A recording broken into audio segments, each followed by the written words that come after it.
being on the main just full of no. Nobody no believe it. So you stand me, you never fit.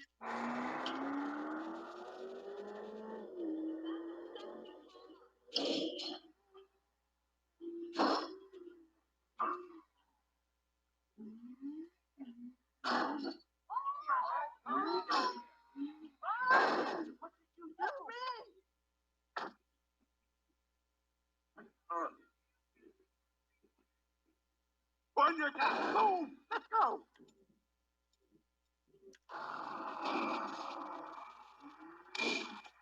Dispatch to all available units. We have a 211 violent armored truck. What the fuck?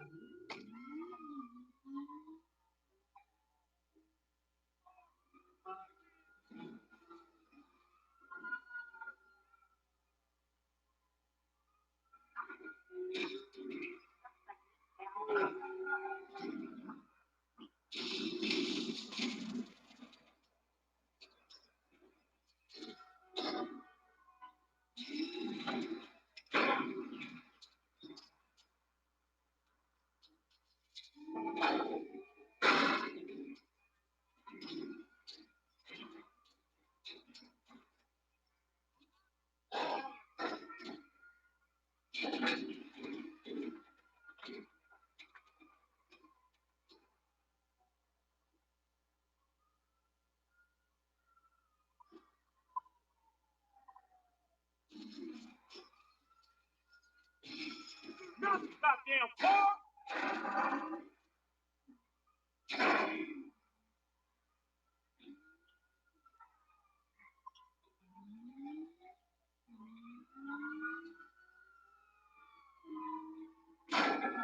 Not damn fool.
Oh, damn.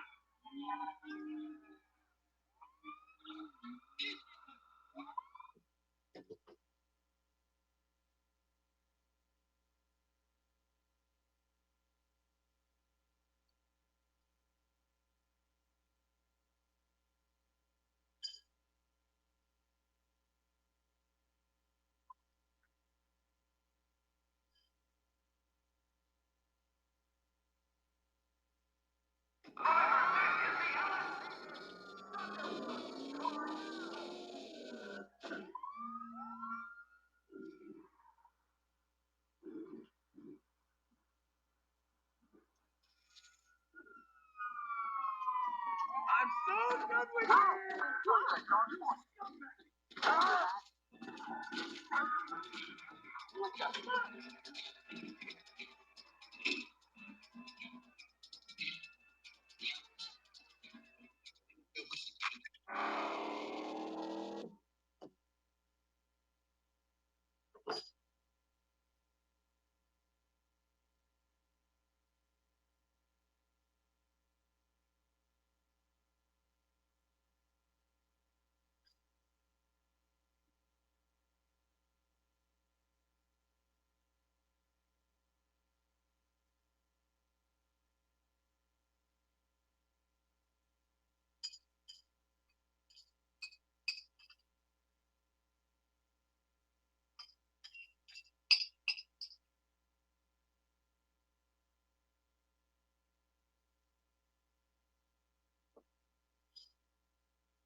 Hey, girl.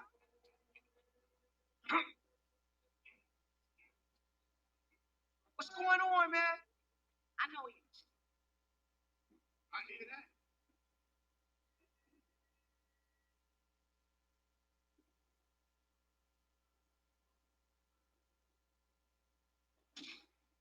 Peace to you.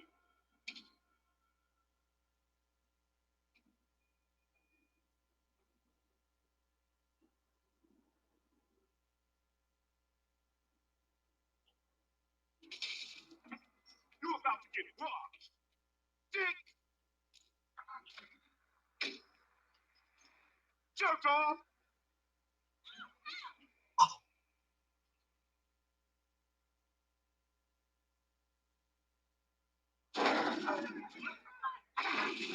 Oh, me.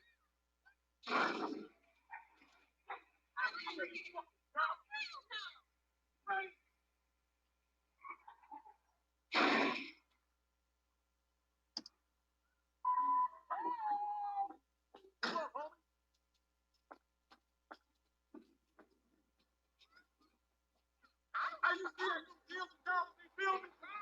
Shit. Hello?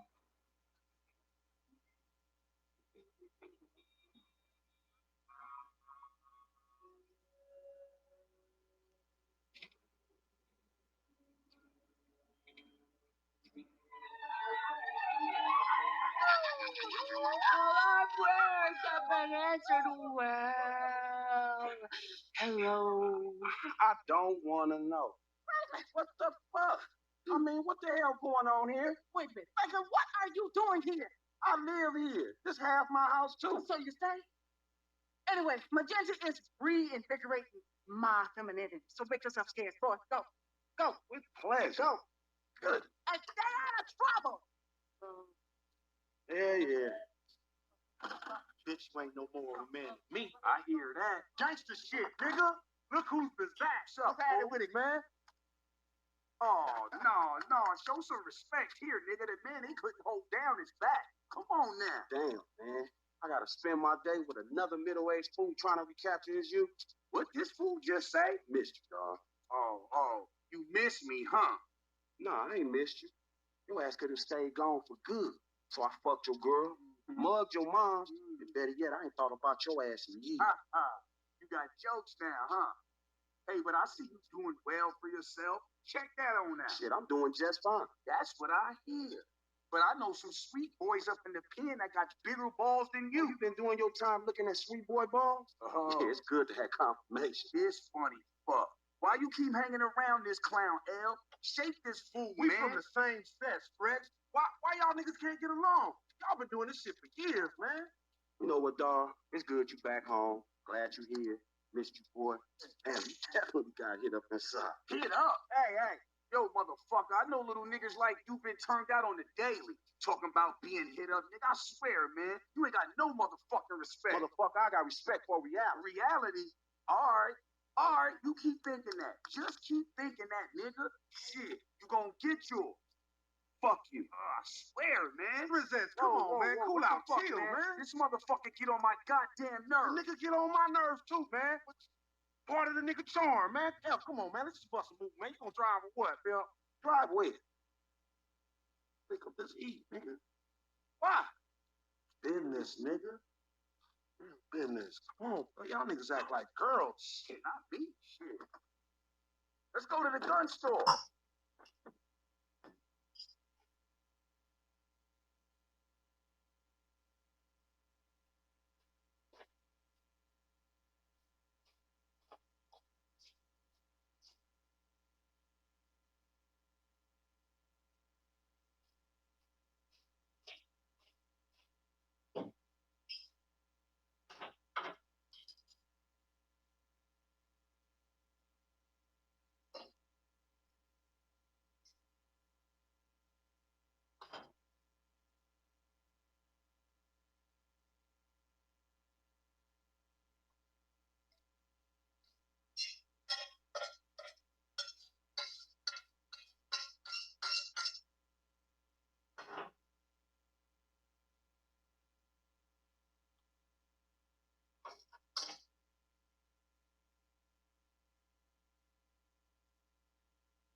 Okay.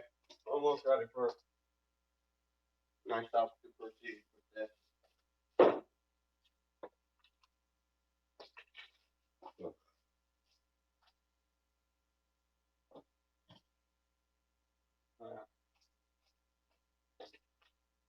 I guess that's all right.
Shit, homie, you gonna drop all that bread on that gear, you might as well get a haircut too. Fucking crazy haired microphone motherfucker. I got a microphone I can shove right in your prison. Right in your prison pocket. And then you walk like you keep this shit anyway. You know, when I went away, you punks was little homies, and I was a big homie. Now I'm out, and you little homies is big homies. But you still gotta respect. Man, what the fuck this nigga talking about? We all big homies, but he bigger, right? Exactly. Man, that's some fucking pyramid scheme bullshit. Pyramid. Soon as we get this shit, soon as we get paid, homie. All right, homie, get some heat. Hey, you got cash? Oh, you flat, homie? I would think you was fiending, but ain't no fiend that fat. Take this cheese, you old broke ass bitch. Why the fuck am I the only one buying this? Cause we got sheets, homie. Now shut the fuck up and come on. Man, let's do this shit.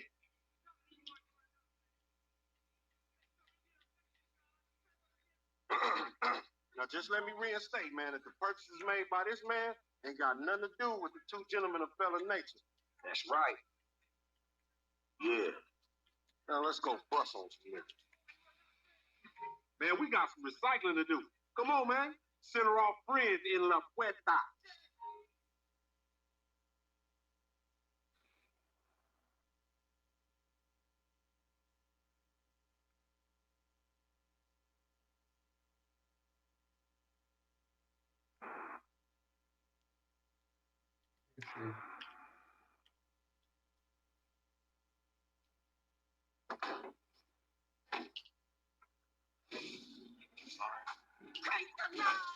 Slow down. Slow down. Now you can't catch me. I'm moving too fast for the gas. Don't chase me. Slow down. Yeah, all right, quick caution.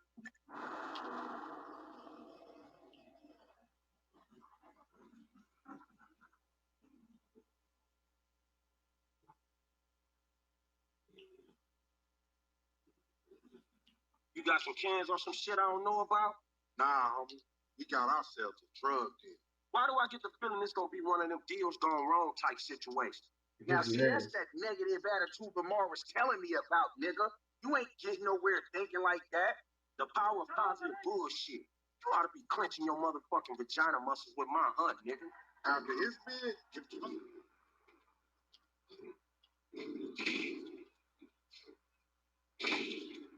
you need to tighten it up.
This ain't new age shit. It's fact. You get what you give, fool. You been getting dick, but you ain't giving it, huh? Some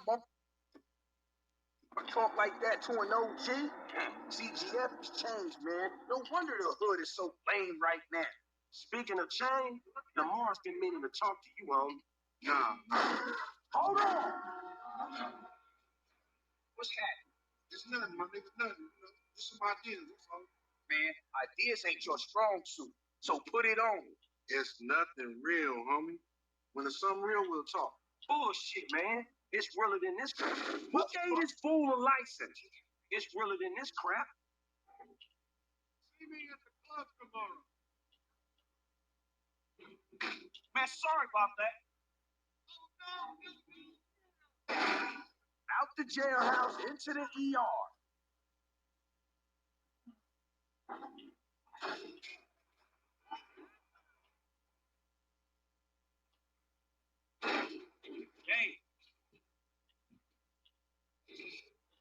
Hey, ah.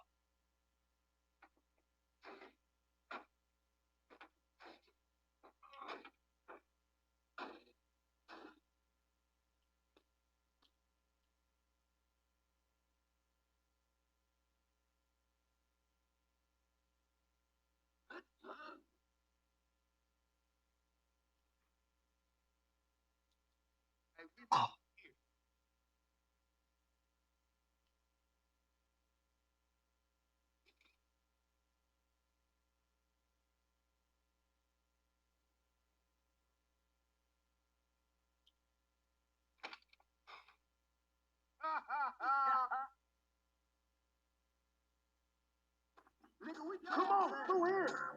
That fucking team better.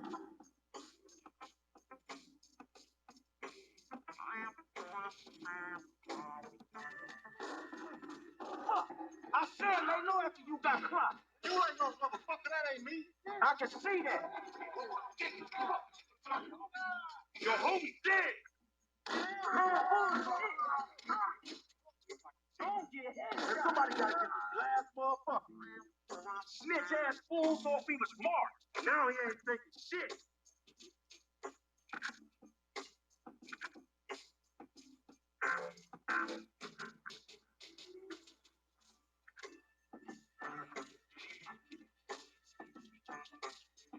Cover me, homie. I'm a hitman. Never fucking learn. You going first next time, no fool. Shit, nigga, then we all begin. Not me, nigga. Ballers got bombs now? You gonna get tipped. Go, bitch ass baller.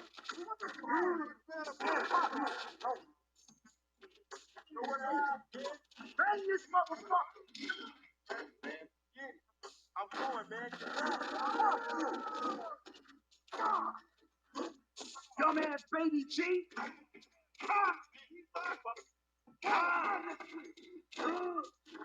Man, back up. Man, I'm just telling you. You always say you knew better, bitch, but you always end up in the same fucked up situation. I'm gonna learn to trust my own motherfucking instincts. The slow nigga get shot. Come on. Man, I don't want your clumsy ass falling down these stairs, fool. They was a safety hazard before blood got spilled all over the place. You go first. Stay out. You dead. Fuck. CCF for fight.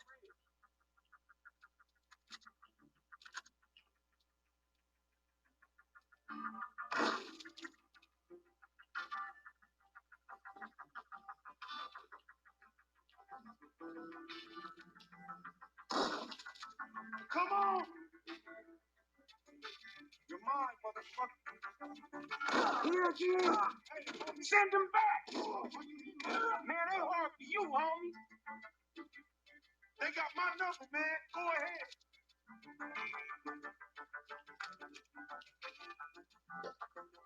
Man, keep moving.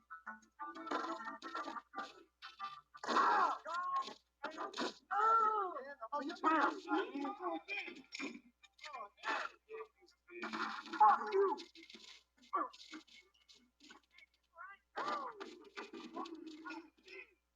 Fire him up. We ain't gonna run. Fuck that. Get out.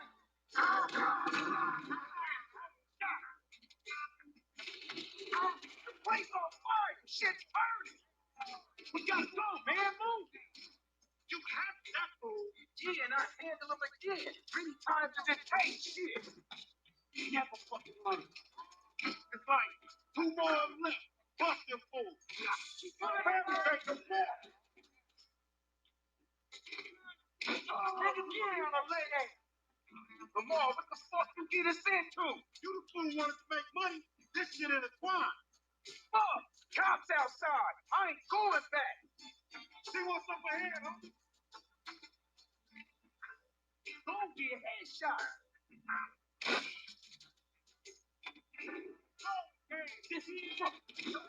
You gonna get chipped, though, bitch ass baller. You go first. Stay after.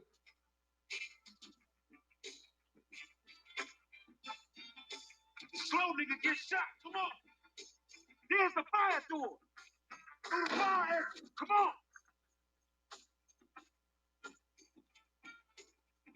These motherfuckers on the sky, dog. We ain't going nowhere with that top phone. Take it out. Hey, there's a ladder over here.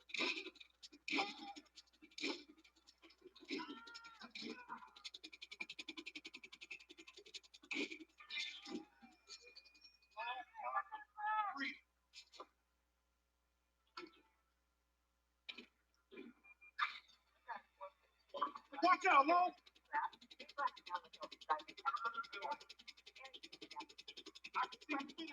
Come on, homie.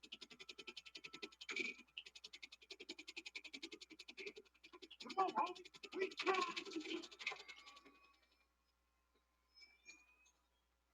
We get over this and we good, homie. Hurry up. We gotta go. A bid would be good for that kid. Come on, man. Get us out of here, you dumb mother. Jack, get your dick in. Move, bitch.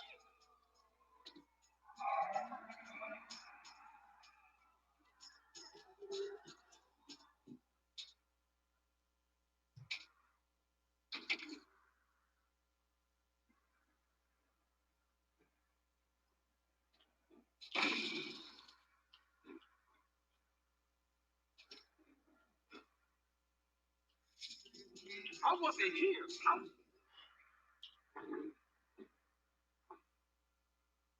wasn't even in this state.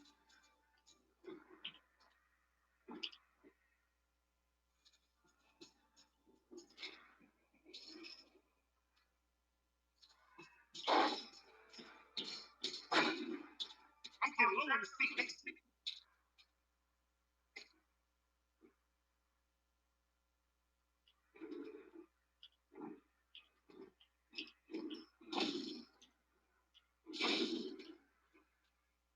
Come on. I ain't catching this. Shit.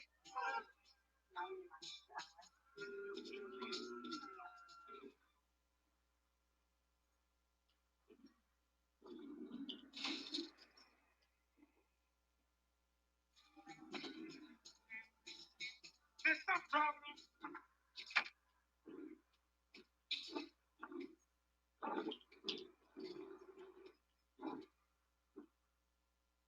Ricky was the shit.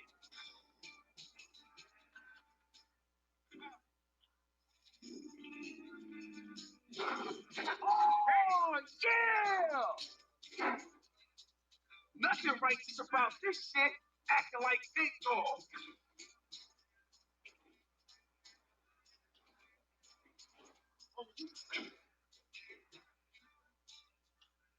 Man, I don't get the cop mentality. Don't get careful, homie. No. So, Any of them get away in their mind.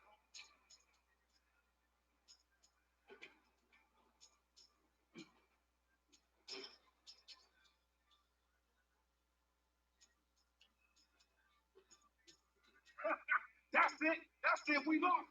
Now take us somewhere where we can get it in, homie. I'm trying to be back to my crib, man, all right? This ain't got nothing to do with me, homie. Now watch this shit, homie.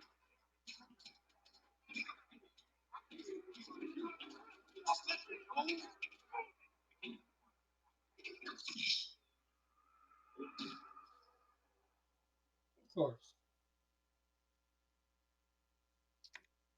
Retry that. See if I can catch a train and jump on it.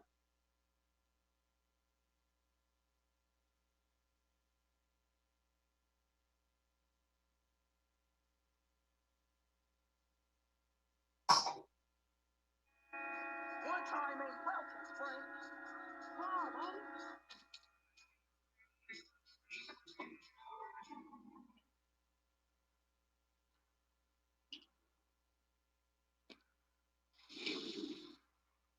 I wasn't here. I wasn't even in this state.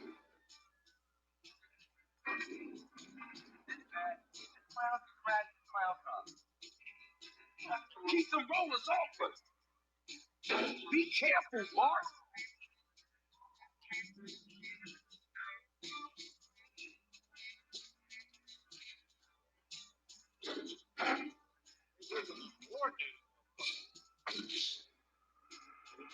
Retry that.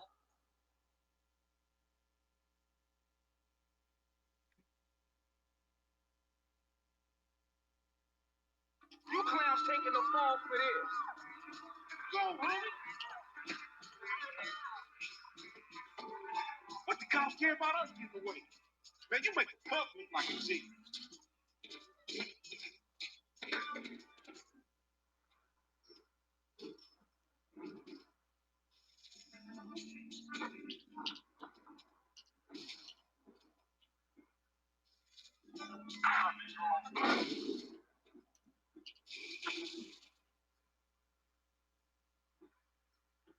Get low in the seat next to me.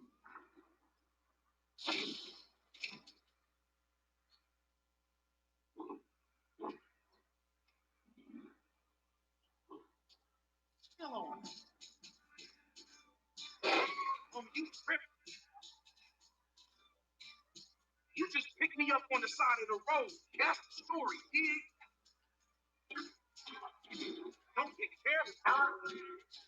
When you got beat with other kids.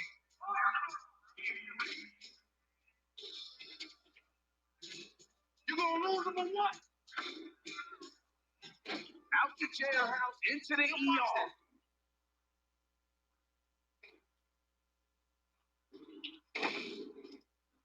Okay.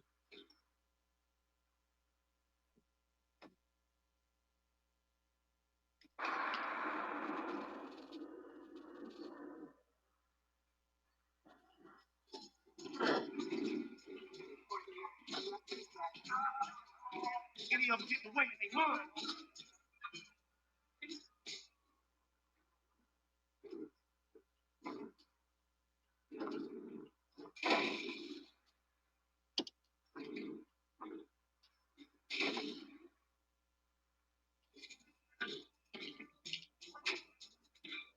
You the new kind of good motherfucker. Man, what a wrong thing.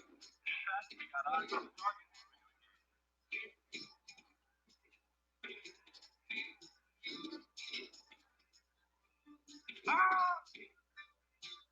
Man, leave us be, motherfucker.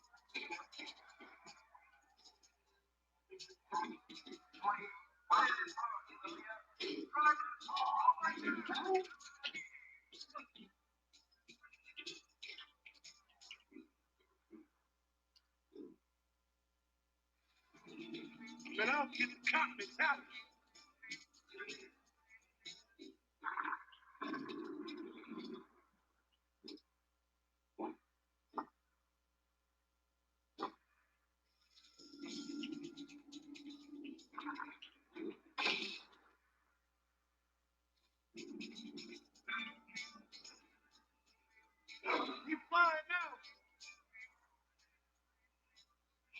wish I was in jail, not running with you, fool.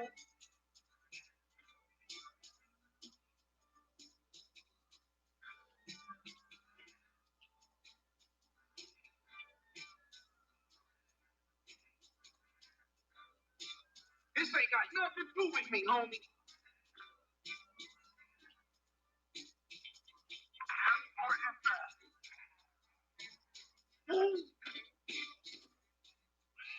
Ugly ass bitch. I wasn't here. I wasn't even in this state.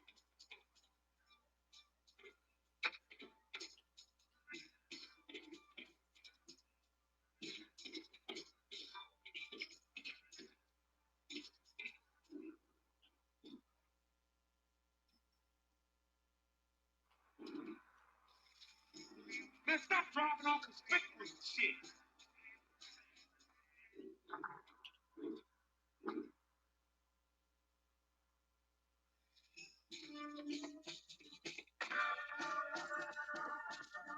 Come on.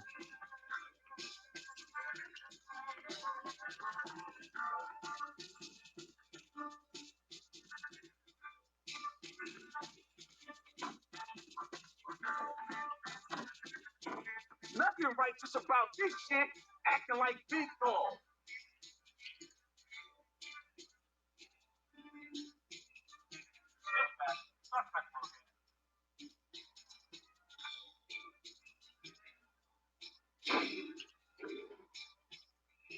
Keep them rollers over.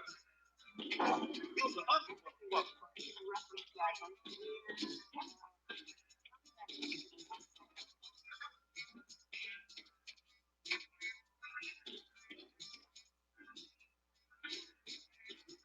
I ain't catching it.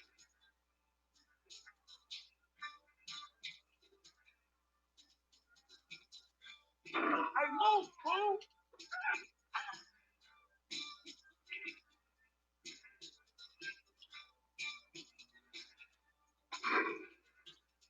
Oh, yeah.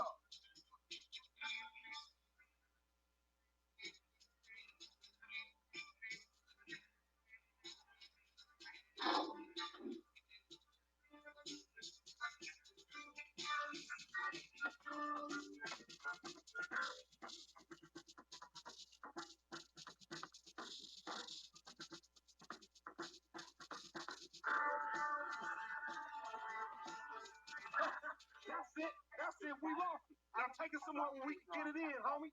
Oh, you're gonna stand down. Code 4.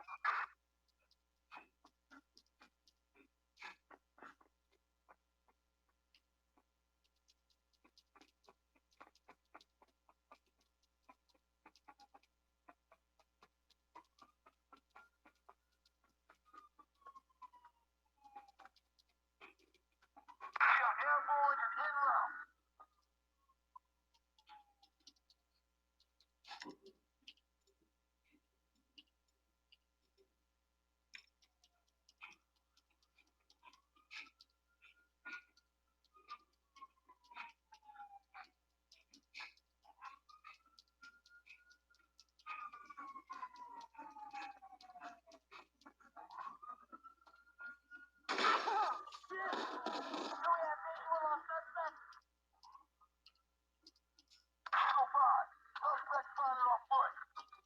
North of Central north of West.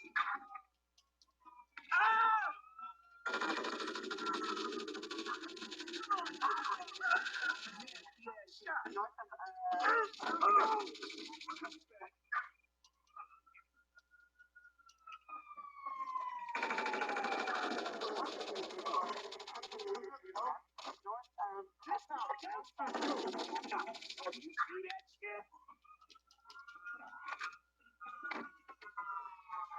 suspect westbound north of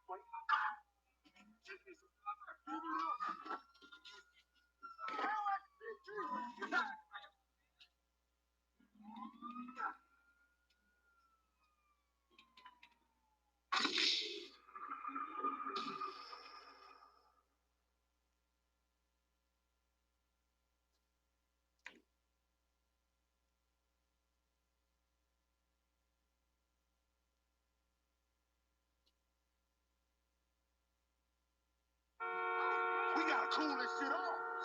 Let's go, homie.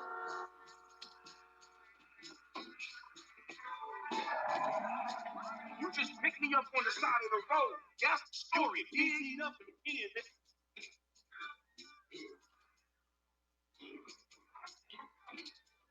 Don't get careless. Out the jailhouse, into the ER.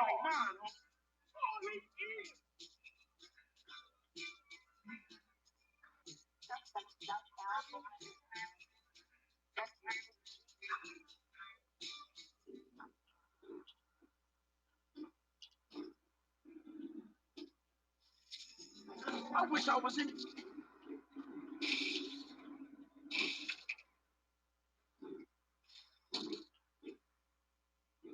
Jail, not running with you, fool.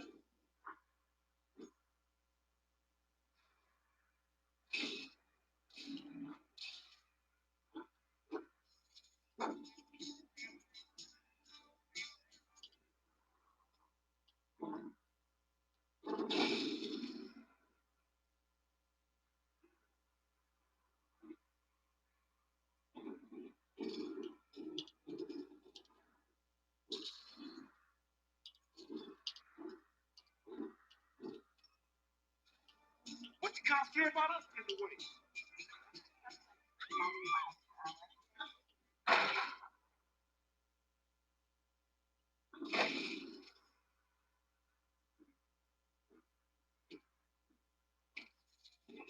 Man, leave with me, motherfucker.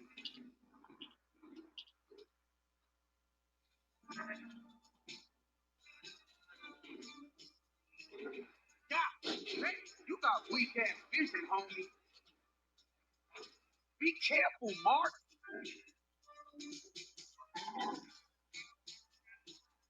This ain't got nothing to do with me, homie. I ain't catching this. Out the jailhouse, into the ER.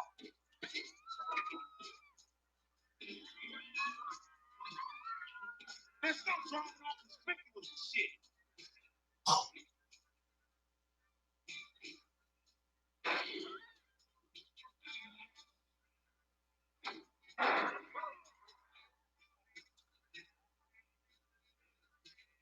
Keep them rollers off, but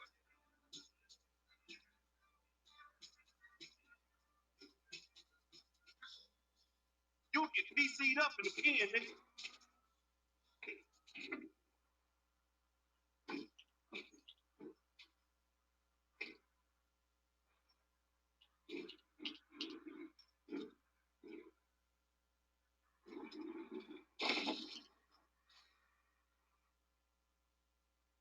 You gonna lose them or what?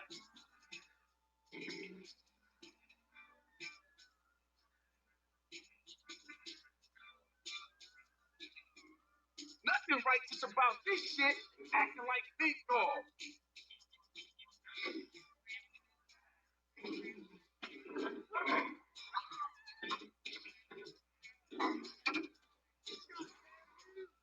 What was your daddy drink when he skeets you out?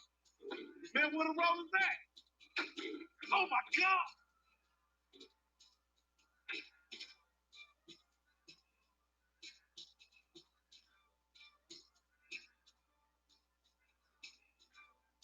You just picked me up on the side of the road. That's the story, kid.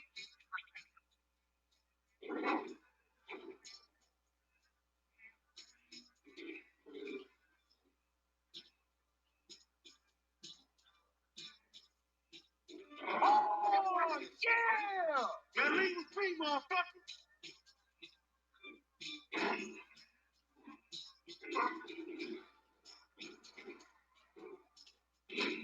Who gave this fool a license?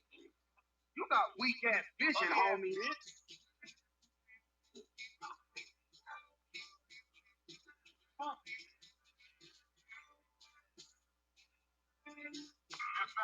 anyone reported suspect whereabouts? This guy had Gerald visual.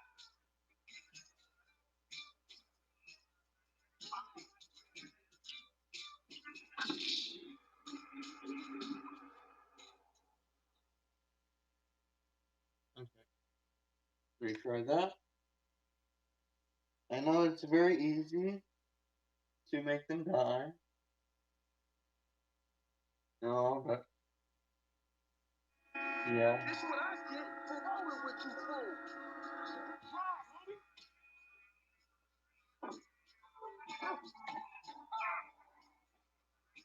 Shady motherfucker!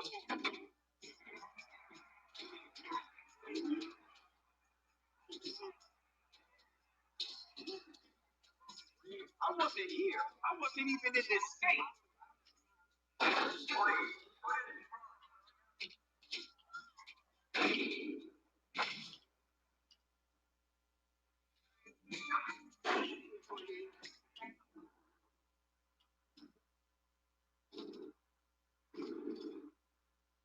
This ain't got nothing to do with me, homie.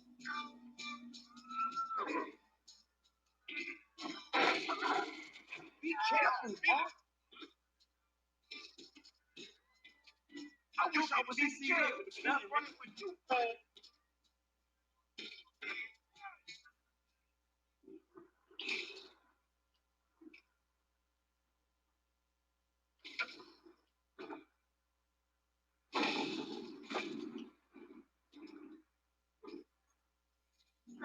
I ain't catching this.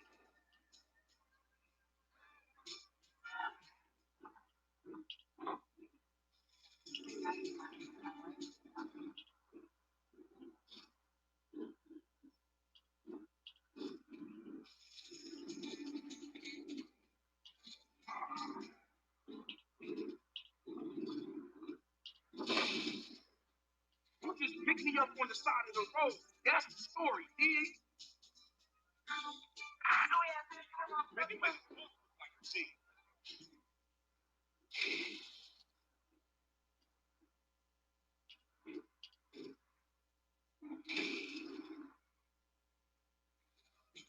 Keep them rollers off us.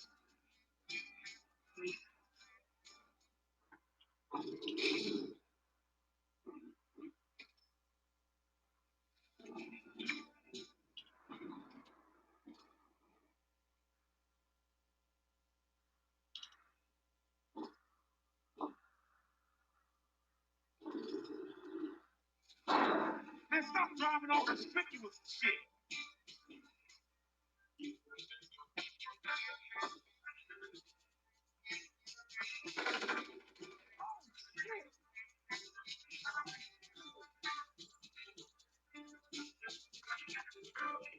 Oh, you think you a gangster?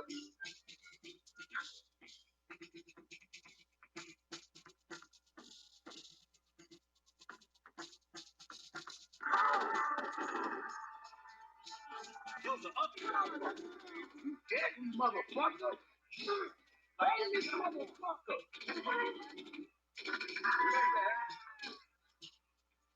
You get fucking bad. Where the phone looking, homie?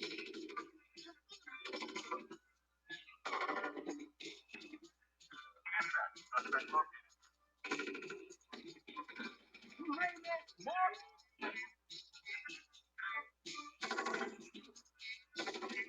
Come on!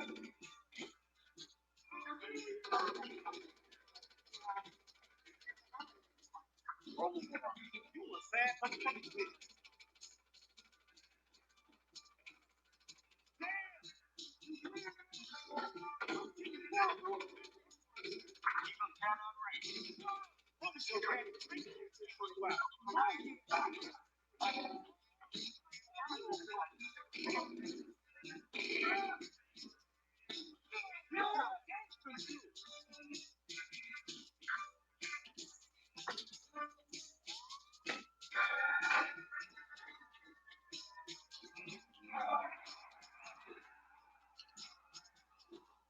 You just picked me up on the side of the road. That's the story, dig? Man, you make the punk look like a G.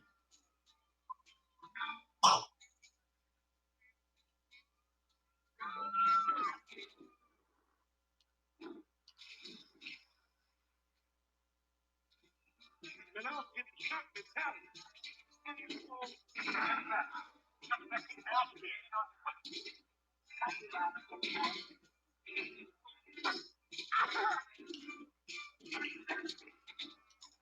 Man, where the road is at?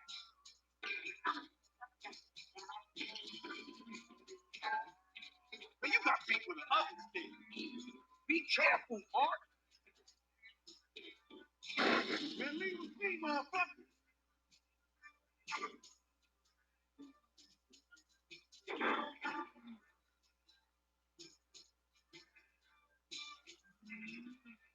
Any of them getting away in their mind, huh?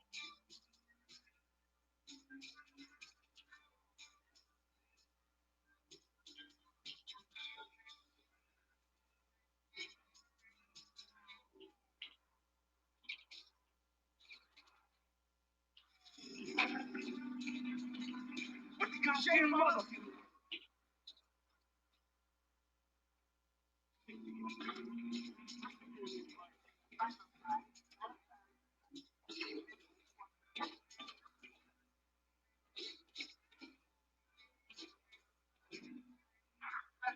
getting low in this dog. They still on. Okay, you have a pistol on the ground?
You'll get PC'd up in the pen, nigga.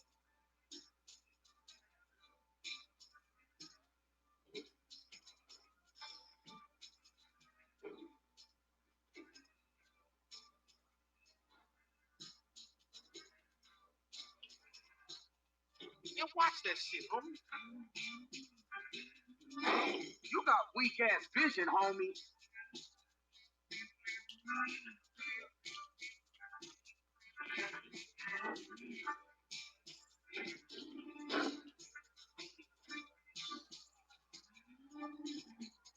Don't get careless, homie.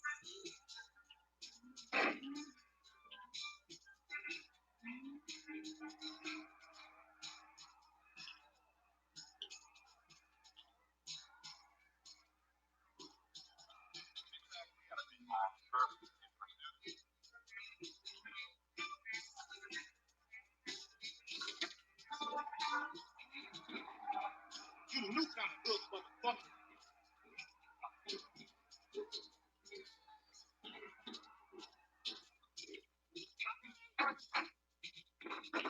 I ain't no fucking boy.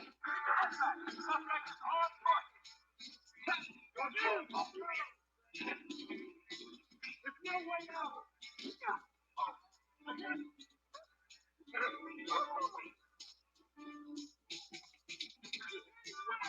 Fuck me.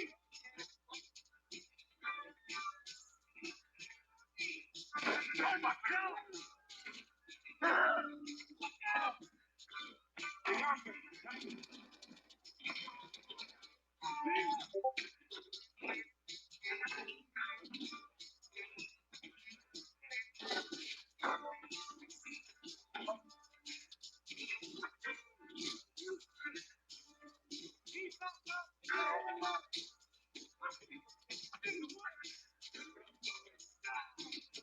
Don't get clapped.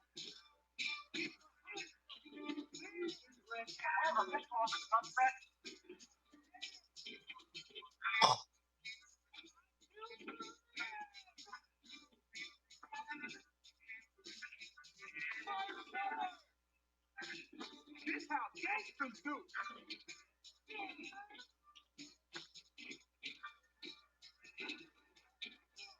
Come on.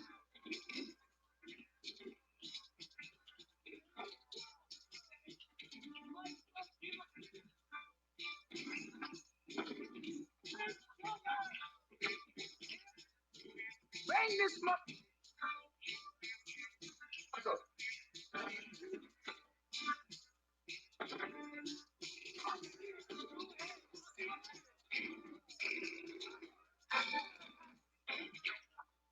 Okay. Gotcha. Run up on him.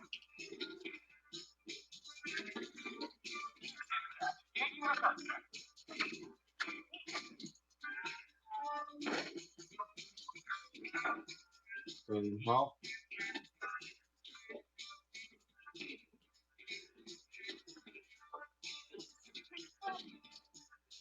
Oh.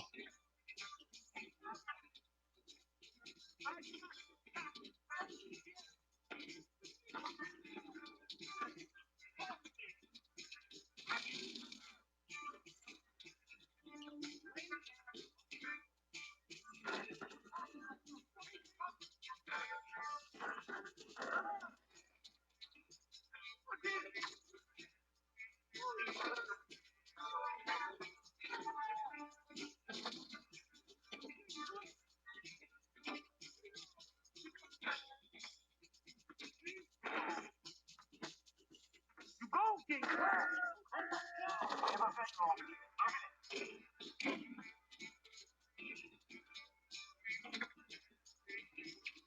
Oh,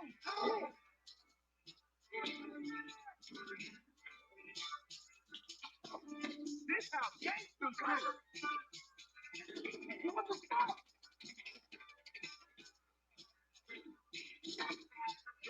Get on the floor.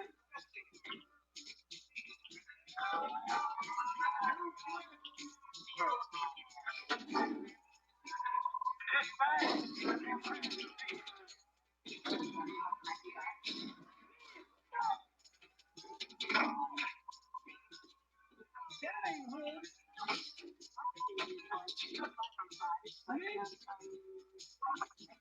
Oh, shit.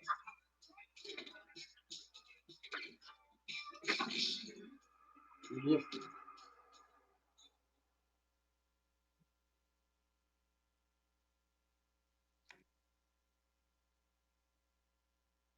Okay, can't survive a 5-star with them if I ditch the car.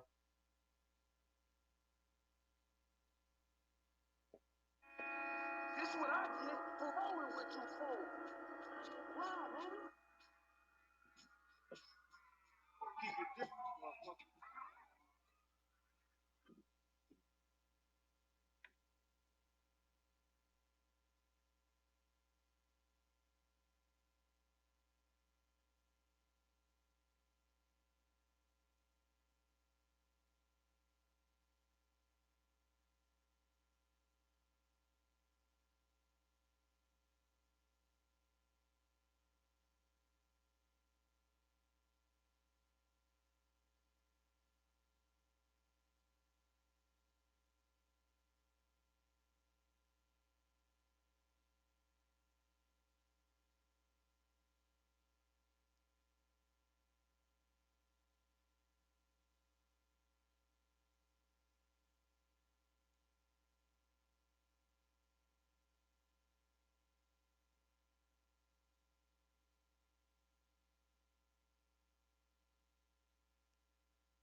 Goodbye, bench press. Adios, squat rack. Fare thee well, kettlebell. Hey, Kellen, need a spot? No, Jake from State Farm. I'm just saying goodbye to my pricey gym membership. What? Don't give up what you love. State Farm has options like insuring your home and ride, with great rates on both. Nice. Hey, can I buy you a protein shake or a granola bar or... For surprisingly great rates, like a good neighbor, State Farm is there. Call or go to statefarm.com for a quote today. Hey Spotifyers, click or tap the banner to listen to This is Jack Harlow.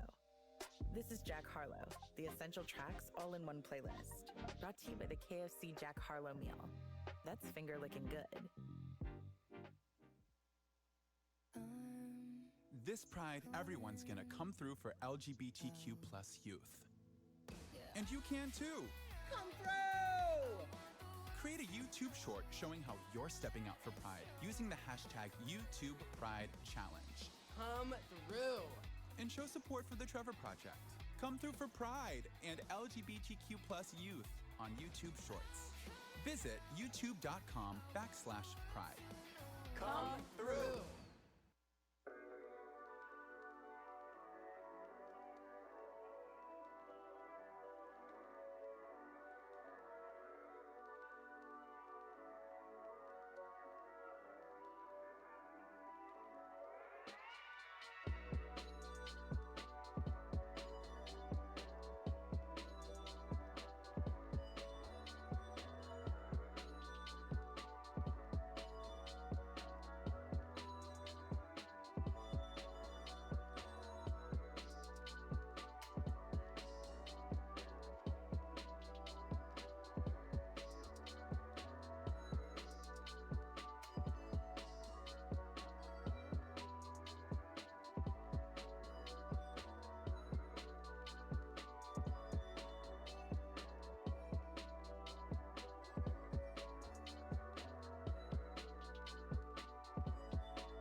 Hello all. Sorry about that disruption. Yes. I know. I know.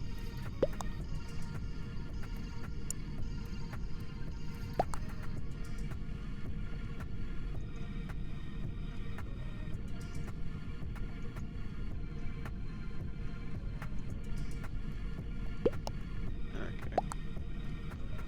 First.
Okay, at least it isn't me.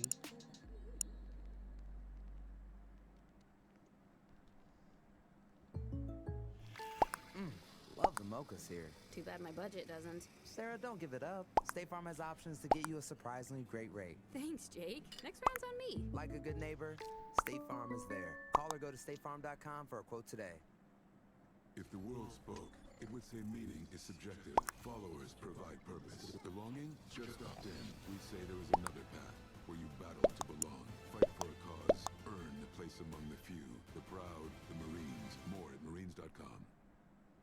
Hey, boss. Got a minute? Sure thing. Well, the economy. It's not great. If you want to raise, David, that's not in the budget. What if I told you 3 companies? I know 3 companies are technically after you, bro, but still. It's not in that budget, bro.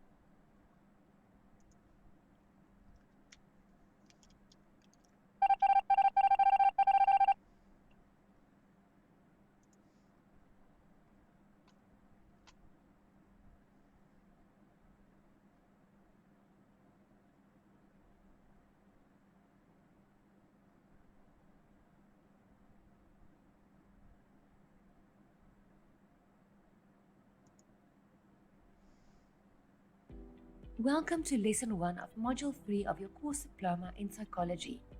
This lesson's title is the psychology of sexuality.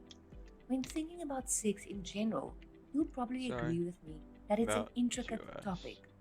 To discuss sex in terms of psychology is another challenge. However, in this lesson, I aim to provide you with as much knowledge about sex and the psychology that surrounds it. Besides, sex is a normal human reaction of biological makeup, so let us delve into this topic that is all around us. Please note that this lesson has sensitive content, but it is conveyed in the most professional and informative way possible for you to learn more about your own sexuality and how psychology is linked to it. I would just like to read this content warning to you. This lesson contains content of a sexual nature.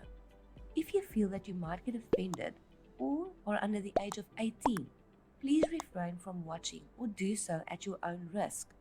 The content was developed to explain certain psychological concepts and has no intention to trigger or harm the viewer. This lesson is for educational purposes only. While it is sensitive and potentially triggering in nature, it is important to note that if you decide to act on any of it, you do so at your own risk. For this lesson addressing sexuality, we have 3 core objectives. Firstly, we will define the psychology of sexuality, and as part of this objective, we'll explore gender and sexuality. Sexuality as a product of being human, and some of the concepts of Freud that link with sex and sexuality. Secondly, we'll discuss and explore sexual attraction and chemistry. And lastly, we'll address some of the problems that sex may cause us and society. As mentioned before, class, my name is Christine Colby, and I'm your educator for your course in psychology. During this course, I'm trying to give you the most comprehensive view of the field of psychology.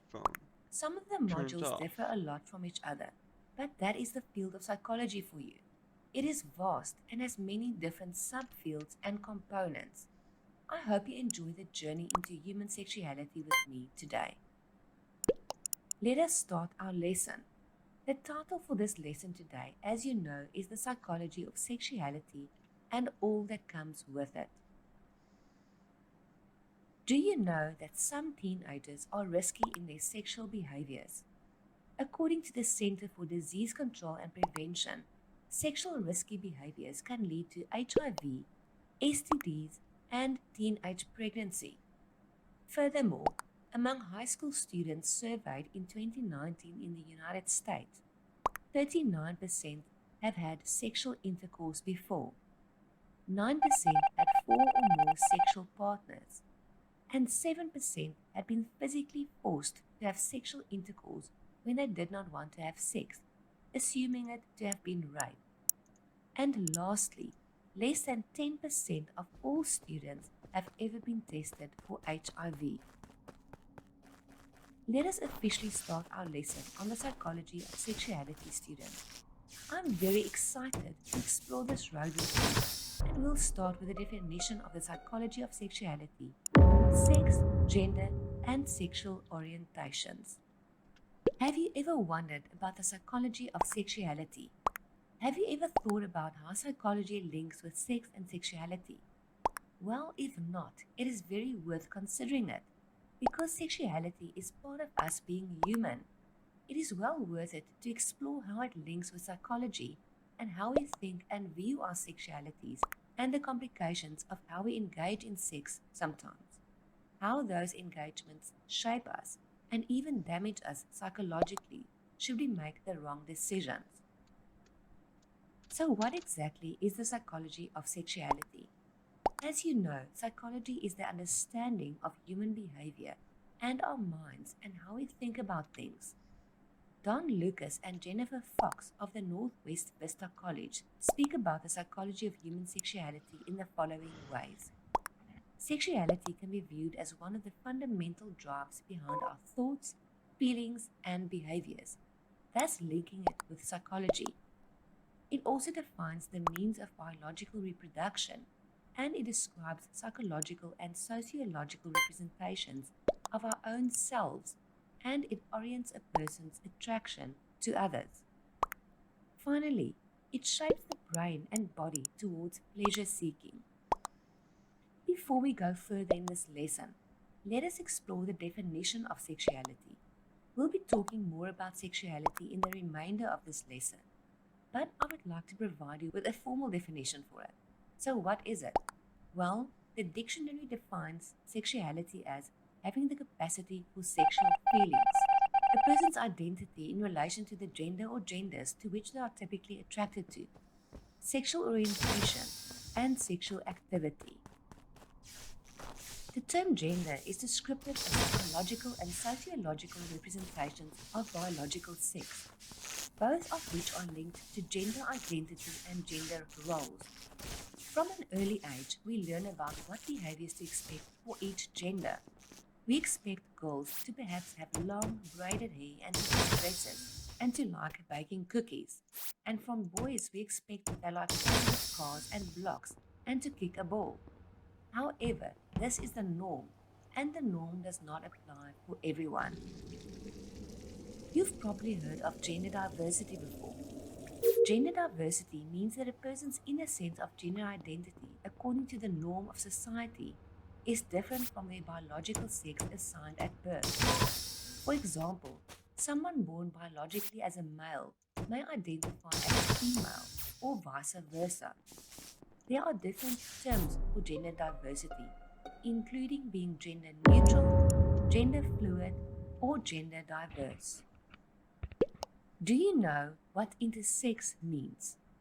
Intersex is a term to describe when someone is born with reproductive organs or sex chromosomes that don't fit typical definitions of being male or female. Some intersex people have experienced medical interventions to conform to the ideals of being male or female, while others may not even know they are intersex until later in life. There can be physical and emotional effects of surgery and related shame and secrecy, for which young people may need support to process it. So why do you think I'm talking to you about gender, sexuality, and intersex? Well, because sex and sexuality are all about us being human beings, and not all of us are the same. Allow me to introduce you to the life wheel developed by Miller. The life wheel encompasses 7 aspects, including the following: your inner self, which is grounded in all aspects of your own self, your spiritual side, your mental side, your physical side, your behavioral side, the social side, and the emotional side. Please see a circle diagram of Miller's life wheel on this slide.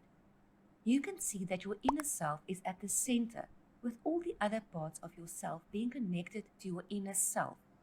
The self has an influence on any other part, and every other part has an influence on the inner self. In that way, we can deduce that sexuality is influenced by the self and the self by sexuality, thus rendering us with a circular pattern of interaction. Let's discuss sexuality a bit further using Miller's life wheel. As you've seen, the inner self is integral and a part of every other part of your life. Human sexuality can be said to be a part of every aspect of this life wheel. Our mental sides or mentality towards sexuality interplays on our sexuality, and it makes us behave in certain ways. It can also be said to be part of our social and emotional lives as we generally engage with others sexually. Finally, human sexuality is biological or physical, and these are all grounded in a way that our inner selves are formed and how we are oriented towards sexuality. Before we have any theories of human sexuality, we ought to discuss Sigmund Freud, who developed the theory of psychosexual development, but who also went further to introduce his theory of life and death instincts that included eros and thanatos. Freud's 2 fundamental drives are meant to describe the phenomena of life.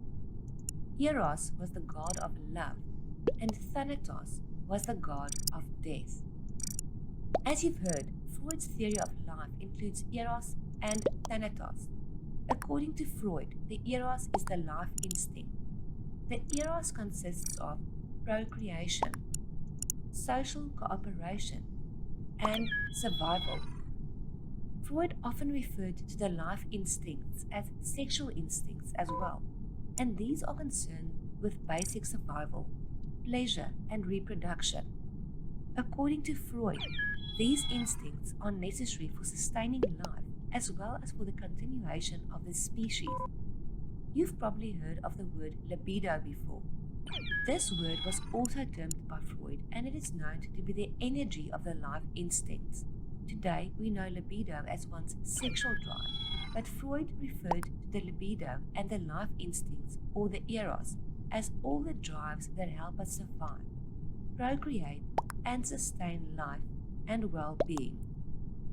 The thanatos is exactly the opposite of the eros, and it's Freud's death instinct.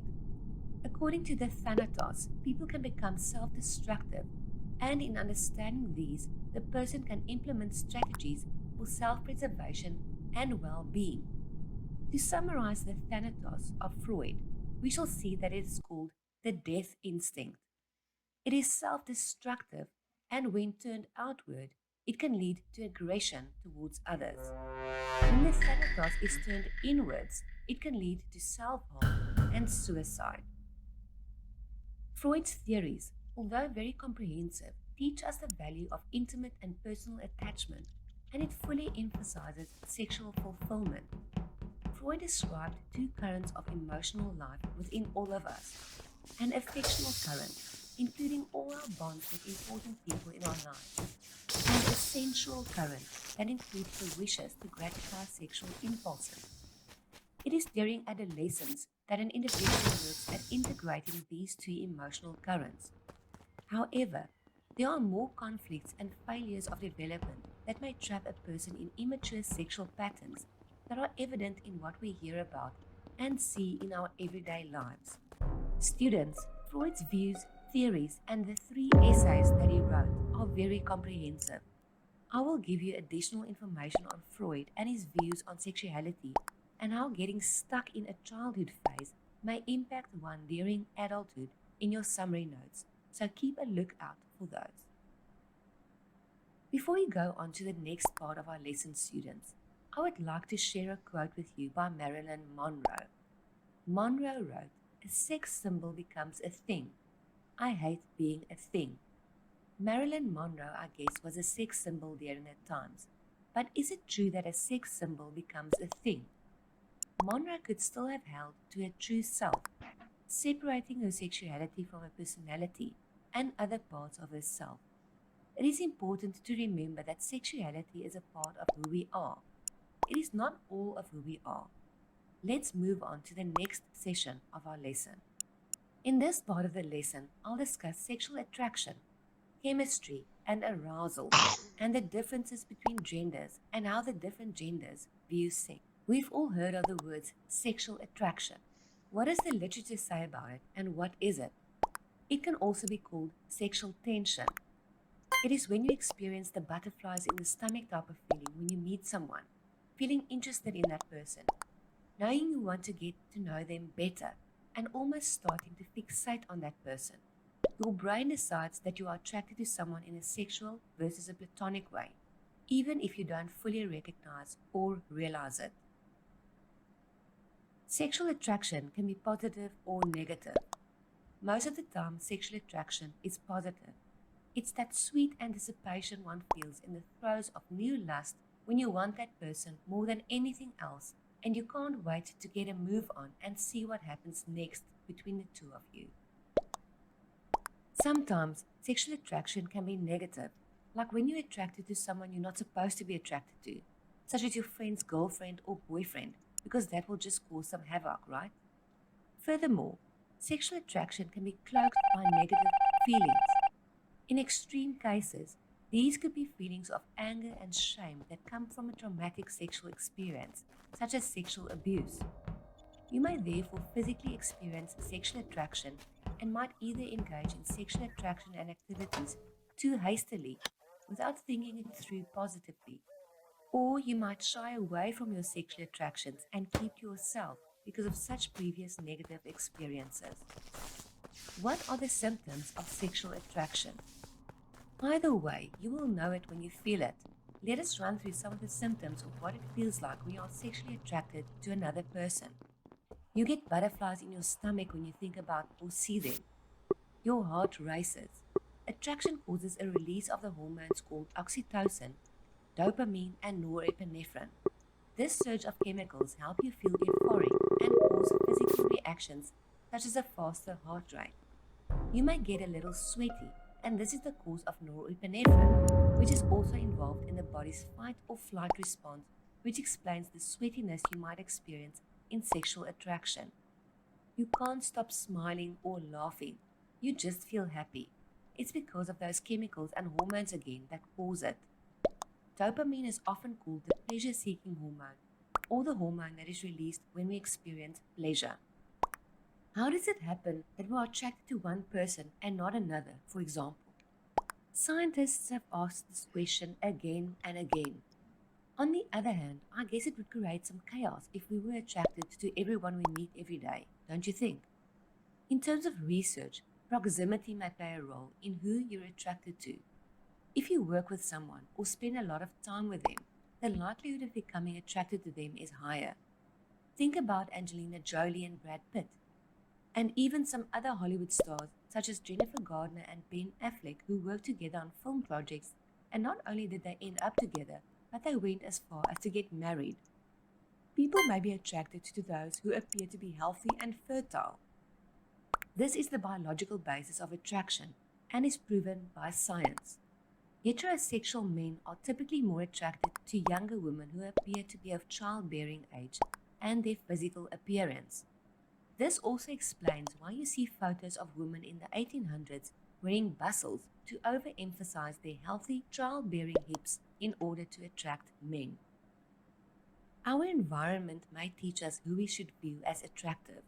We are flooded by films, magazines, and advertisements of beautiful people, and are likely to view such as prototypes of being attractive, and hence being attracted to similar kinds of people. Personality traits and hormones might impact who you are attracted to. Research has proven that people with kind personalities are viewed as more attractive. However, certain similar personality types might attract each other, and opposite personality types might attract each other. But that is a discussion for another day. And finally, hormones play a role in attraction. Research shows that men with high levels of testosterone, which is the primary male sex hormone, may be more attracted to women with more feminine faces, those described as having big eyes, high eyebrows, and a smaller jaw. On the other hand, women who are fertile are attracted to men who are more kind, conscientious, and who display stereotypically good father material for offspring. Are you wondering about chemistry and what it is? Is it the same as sexual attraction? Well, no, it is not. Chemistry is a type of a bond or a connection between two people that is so obvious it is often difficult to ignore. Let's discuss the 10 different components of chemistry next. The first 5 components of chemistry include body language, playful bantering, intense eye contact, subtle flirting, and smiling. Chemistry does not always involve words, but also body language. You can show affection towards your partner and feel chemistry through the body language that is evident between the two of you. Couples with chemistry often have very warm body language towards each other. They joke with each other and engage in playful bantering. They look each other deep in the eyes, and through these acts, they subtly flirt with each other. The next 5 components of chemistry include the following: noticing the small things, constant focus, losing track of time, easily opening up to each other, and friendship. When there's chemistry between you and your partner, nothing about them goes past you. You notice the small things and gestures or nervous behaviors your partner sometimes exhibit, and they are the focus of your attention. You can be in a room full of people, but you'll be focused on that one significant other of yours, and your main aim will be to keep them happy. When in that person's company, time will be fleeting, and it will feel to you as if you're losing track of time. People with chemistry are not only sexually attracted to each other, they are also open to each other and have a good friendship going when they can share their stories with each other. Students, researchers have focused so many years on sexual attraction and chemistry, and there are so many views and findings on it. We can go on reading up on this for days. So you are welcome to read up more about it and share your findings and your own opinions of it with me. Let us move on to arousal and the differences between genders in terms of arousal. In terms of this, we'll discuss the sexual response cycle. Students, what we'll be talking about next could be viewed as sensitive content, but this lesson is titled The Psychology of Sexuality, and sex is part of sexuality, so I feel it necessary that I explain to you what the sexual response cycle entails. The first phase of the cycle is excitement. Then we plateau. An orgasm is reached, and we enter the resolution phase. Let us go into the cycle a little more in detail, and in the end of the discussion of the cycle, let's determine what the differences are between the two genders in terms of the sexual response cycle. What happens during the excitement phase? When you are so attracted to your partner, you just want to get physical with them. This phase can last from a few minutes to several hours, and it includes the following: increased muscle tension. Your heart rate increases and breathing is accelerated. Your skin may become flushed. A female's nipples may become hardened and erect. Blood flow to the genitals increases, resulting in swelling of the female's clitoris and labia minora, or inner lips of the vagina, and the erection of the male's penis happens. Vaginal lubrication begins. The female's breasts become fuller and the vaginal walls begin to swell. The male's testicles swell. The scrotum tightens and starts to secrete a lubricating liquid. This second phase of the sexual response cycle includes the plateau phase. The general characteristics that extends up to the brink of the orgasm phase include the following. The changes in phase 1 are intensified. The woman's clitoris becomes highly sensitive. The male's testicles tighten. Breathing, heart rate, and blood pressure continue to increase. Muscle spasms may begin in the feet, the face, and the hands. Muscle tension increases even more. The third phase is the orgasm phase, and it is the climax of the sexual response cycle. It is the shortest phase and generally lasts only a few seconds. The following are characteristics of this phase. Involuntary muscle contractions ensue. Blood pressure, heart rate, and breathing are at the highest levels now with a rapid intake of oxygen. Muscles in the feet spasm, and suddenly there is a sudden, forceful release of sexual tension. In women, the muscles of the vagina and uterus contract, and in men, rhythmic contractions of the muscles at the base of the penis result in the ejaculation of semen. The final phase of the sexual response cycle is the resolution phase. During this phase, the body gradually returns to its normal state of functioning and all swelling subsides. This phase is characterized by a general state of well-being, enhanced intimacy, and often fatigue. Did you know that people engage in sexual intercourse for various reasons? These include physical reasons, such as for pleasure, stress relief, exercise, sexual curiosity, or being attracted to a person sexually.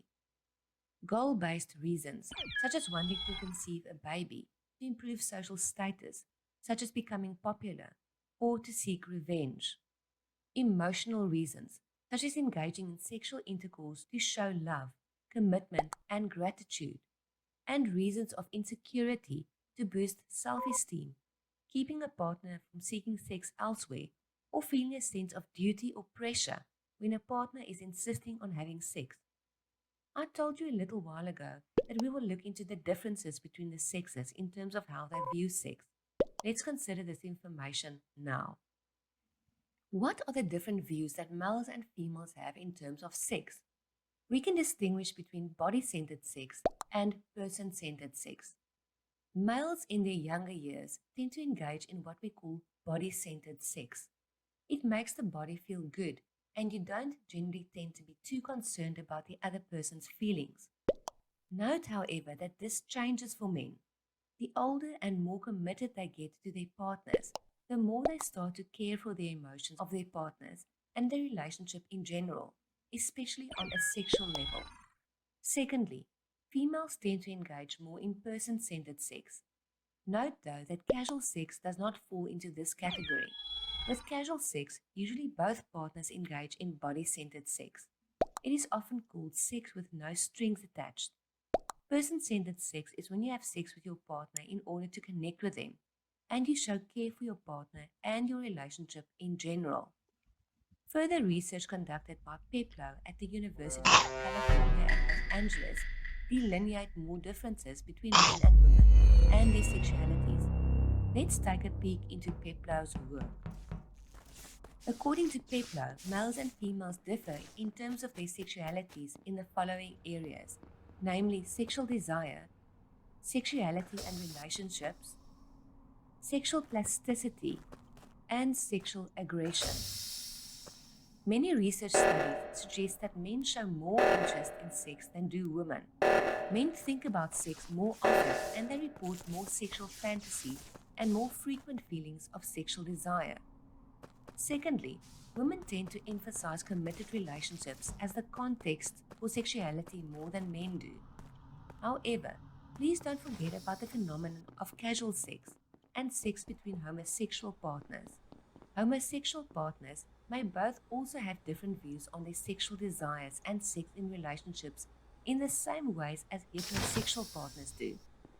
Women tend to romanticize their sexual encounters with men, whereas men don't engage in such romantic endeavors. I mentioned sexual plasticity just now. What is it and what does it entail? According to Peplow, women's sexual beliefs and behaviors can be more easily shaped and altered according to their cultural, social, and situational factors. The final gendered pattern concerns the association between sexuality and aggression.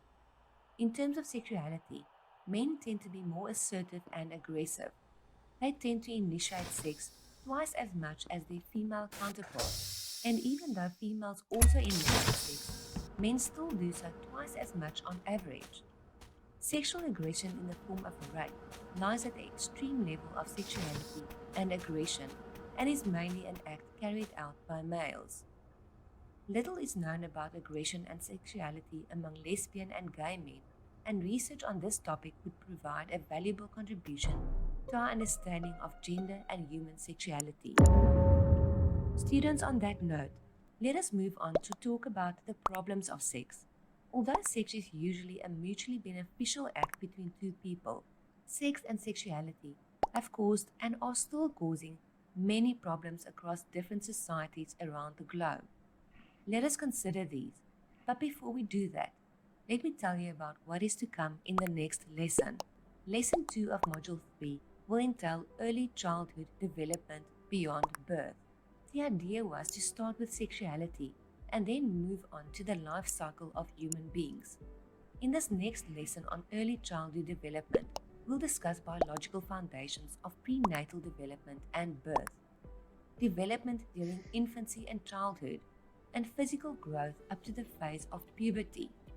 Topics of discussion will include motor development in infancy, perceptual development in infancy, the course of physical growth, brain development, and factors affecting physical growth.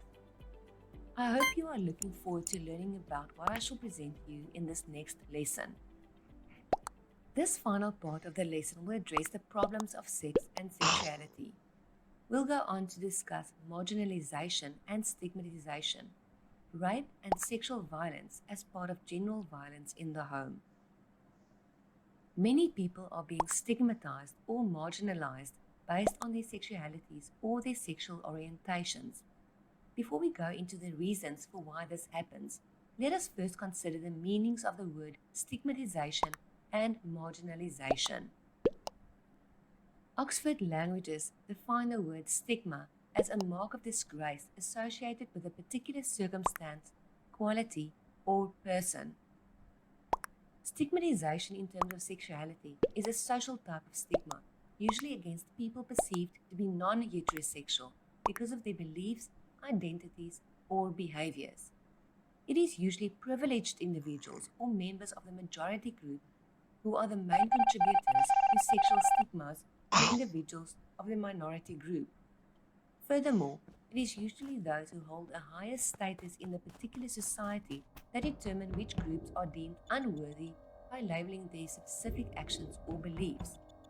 Thereafter, stereotypes are produced that extend on the debilitating effects of the labels placed on group members with non-heterosexual beliefs or practices. Stigma and discrimination against gay, lesbian, and bisexual persons may negatively affect these groups and need to be considered. You may be wondering what the negative effects of stigmatization are. These include the following. It may negatively affect these groups' income, whether they can secure jobs, and the ability to get and keep health insurance. It may lead to poor mental health and coping skills, further leading to possible substance abuse, risky sexual behaviors, depression, and suicide attempts. It may affect a person's ability to have and maintain long-term same-sex relationships that lower their chances for STDs and HIV. The person may need to hide their sexual orientation, hence experiencing additional stress, limiting social support, and therefore negatively affecting their health. The definition of marginalization is the treatment of a person, a group, or concept as insignificant or peripheral. There are many groups that are marginalized today. However, we are focused in this lesson on those marginalized based on their sexualities. Here are a few ways in which these groups of people may be marginalized in society. This may include assuming someone might act in a certain way based on the stereotype of their sexual orientation, denying the marginalized population professional opportunities because of certain aspects of their identities, such as their sexual orientation, derogatory language and/or bullying because of said sexual orientation, finding ways to isolate a person belonging to a marginalized group, for example, leaving them out of a meeting at the workplace, showing the person blatant disrespect based on the stereotype they belong to. Students, we have now talked about stigmatization and marginalization.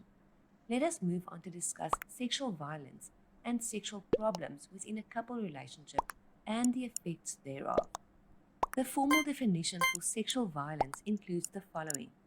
Any sexual act, attempt to obtain a sexual act, unwanted sexual comments or advances, or acts to traffic or otherwise directed against a person's sexuality using coercion by any person, regardless of their relationship to the victim, in any setting, including but not limited to home and work.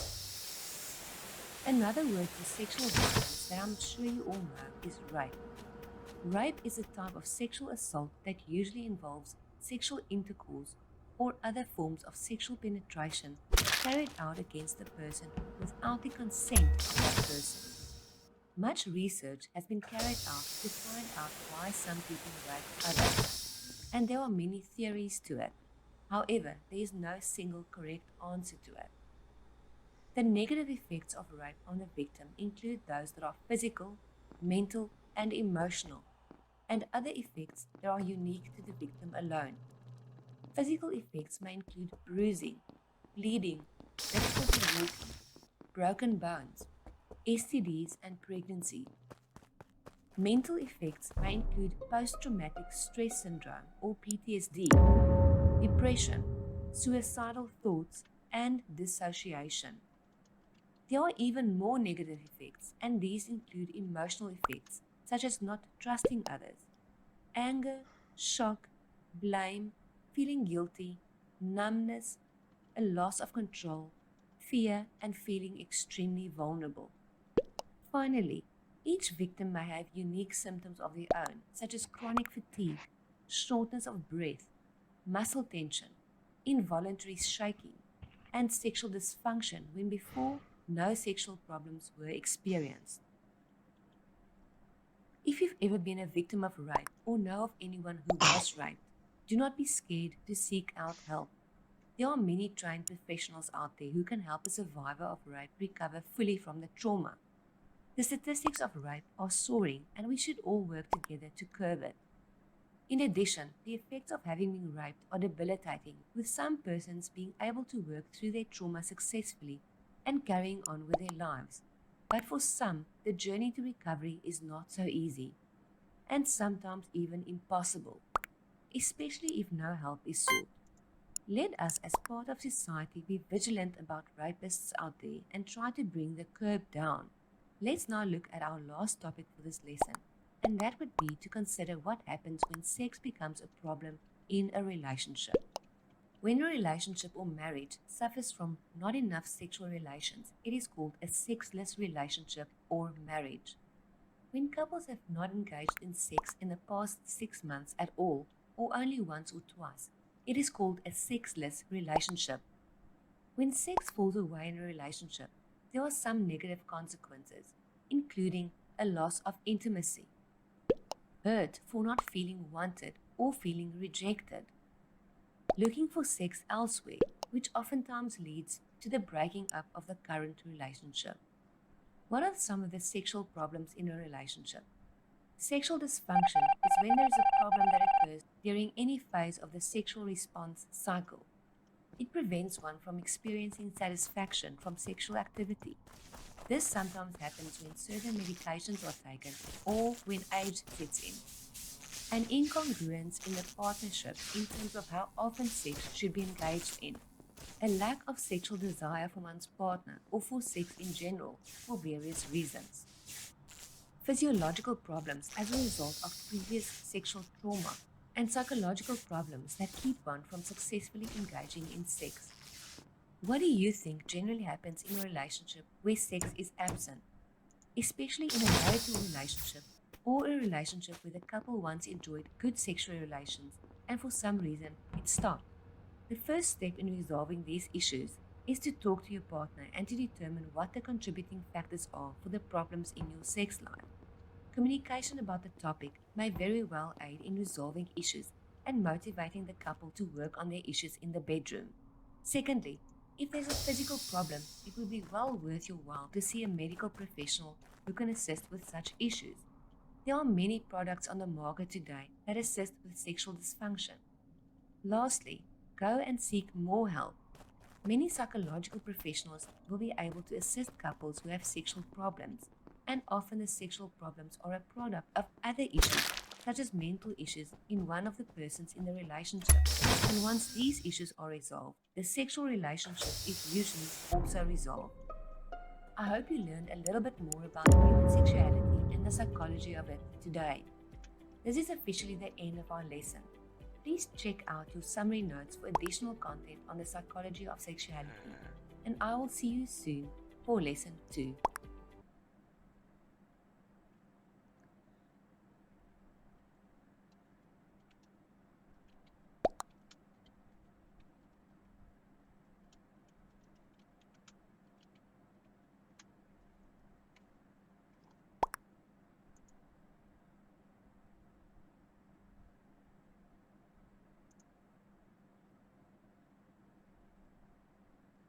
Okay.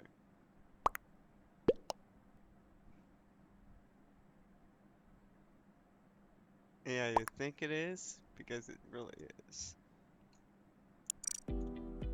Welcome to Lesson 2 of Module 3 for your course diploma in psychology. This lesson's title is Early Childhood Development.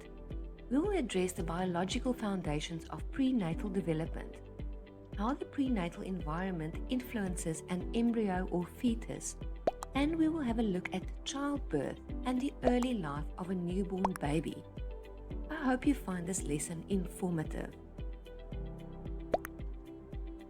A very big welcome to your class today.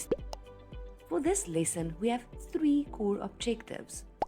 Firstly, we will discuss biological foundations and prenatal development. Then I will move on to explain prenatal environmental influences and childbirth. And lastly, we will consider birth complications. Students, this is the start of our lesson. In this first section of the lesson, we'll be looking at biological foundations for a child's development, prenatal development, the process of birth and birth complications. Let us start this journey with genetic foundations. But before we venture into this, let's consider some interesting facts about childhood development. Infants and young children are affected negatively when they are exposed to significant stresses that threaten their family and caregiving environment. Development is highly interactive, and developmental outcomes are not solely determined by genes. The environment also plays a significant role in development. Attachments to parents are primary. Young children also benefit largely from relationships with other responsive caregivers within and outside of the family. A significant part of the brain architecture is shaped during the first 3 years after birth. However, the window of opportunity for development does not close on the child's first birthday. Severe neglect is as great a threat to development as physical abuse. Young children who have been exposed to adversity or violence do not necessarily develop stress-related disorders, nor do they grow up to be violent adults. To simply remove a child from a dangerous environment will not automatically reverse the negative effects or impacts of such experiences. To become resilient, the child needs good relationships and not necessarily rugged individualism. Did you know about the genetic code? The term genetic code is the term used for the way that the four bases of DNA, the A, C, G, and T's, are strung together in a way that the cellular machinery, called the ribosome, can read them and turn them into a protein. If you are not a geneticist, this information would be a little difficult to understand. So let me explain to you what the function is of the genetic code. To state it simply, the genetic code is the set of rules used by living cells to translate information encoded within genetic material, such as DNA, into proteins. Let us officially start our lesson for today, students. Firstly, we will focus on biological foundations and prenatal development. Let us talk about DNA and the genetic code. Chromosomes are made up of DNA. We've talked about DNA before, so let's consider it a little bit deeper.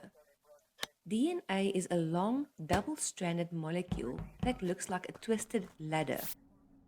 Each rung of the ladder consists of pairs of chemical substances acting as bases. These chemical substances are called adenine or A, thymine or T, cytosine, which is C, and guanine, which is G. If you were to carefully investigate a DNA structure, you will see that the substance A always pairs with T, and C always pairs with G. Let's just go one step back. You've heard me talk about a chromosome or chromosomes. We have heard about DNA and that they appear in chromosomes. But what is a chromosome and what is its function? It is simple. A chromosome is a strand of DNA that is encoded with genes. In most cells, humans have 22 pairs of such chromosomes plus the 2 sex chromosomes. The 2 sex chromosomes include 2 X chromosomes for a female and an X and a Y chromosome for a male. 22 pairs of chromosomes therefore would account for 44 chromosomes plus the 2 chromosomes that will determine the gender of the baby. Hence, every human will have a total of 46 chromosomes in a cell. Remember, we are busy talking about the genetic code. Therefore, let us go back to genes. We have learned about DNA and chromosomes, but what exactly is a gene? Genes are found on the DNA strands in chromosomes, and they carry the information that determines your traits, those characteristics or features that are passed on to you by heredity from your parents. Each cell in the human body contains about 25,000 to 35,000 genes. Is this not just amazing to think about? You should know by now that we have thousands of cells in our bodies, and each cell carries so many genes. I'm always dumbfounded when I learn more about our bodies and how wonderfully we were made. Genes play a role in what your physical appearance looks like, such as your hair color, eye color, and whether you have freckles or not, because of your parents' genes that were passed on to you. Genes also play a role in your temperament or personality, your likes and dislikes, abilities, behaviors, and your likelihood to carry a certain gene for a disease or illness. Babies are created when two special cells called gametes or sex cells, the sperm and the ovum, combine. A gamete contains only 23 chromosomes, half the amount as a regular body cell. As you know, each cell contains 46 chromosomes. So when the sperm and ovum combine, there will be 46 chromosomes in total. Gametes are formed through a cell division process called meiosis, which halves the number of chromosomes that are normally present in the human body. When the sperm and ovum unite in fertilization, the cell result is a zygote, and as mentioned earlier, it will contain 46 chromosomes. This process therefore ensures that you inherit biological material from both your mother and father at fertilization. However, the process is not so simple.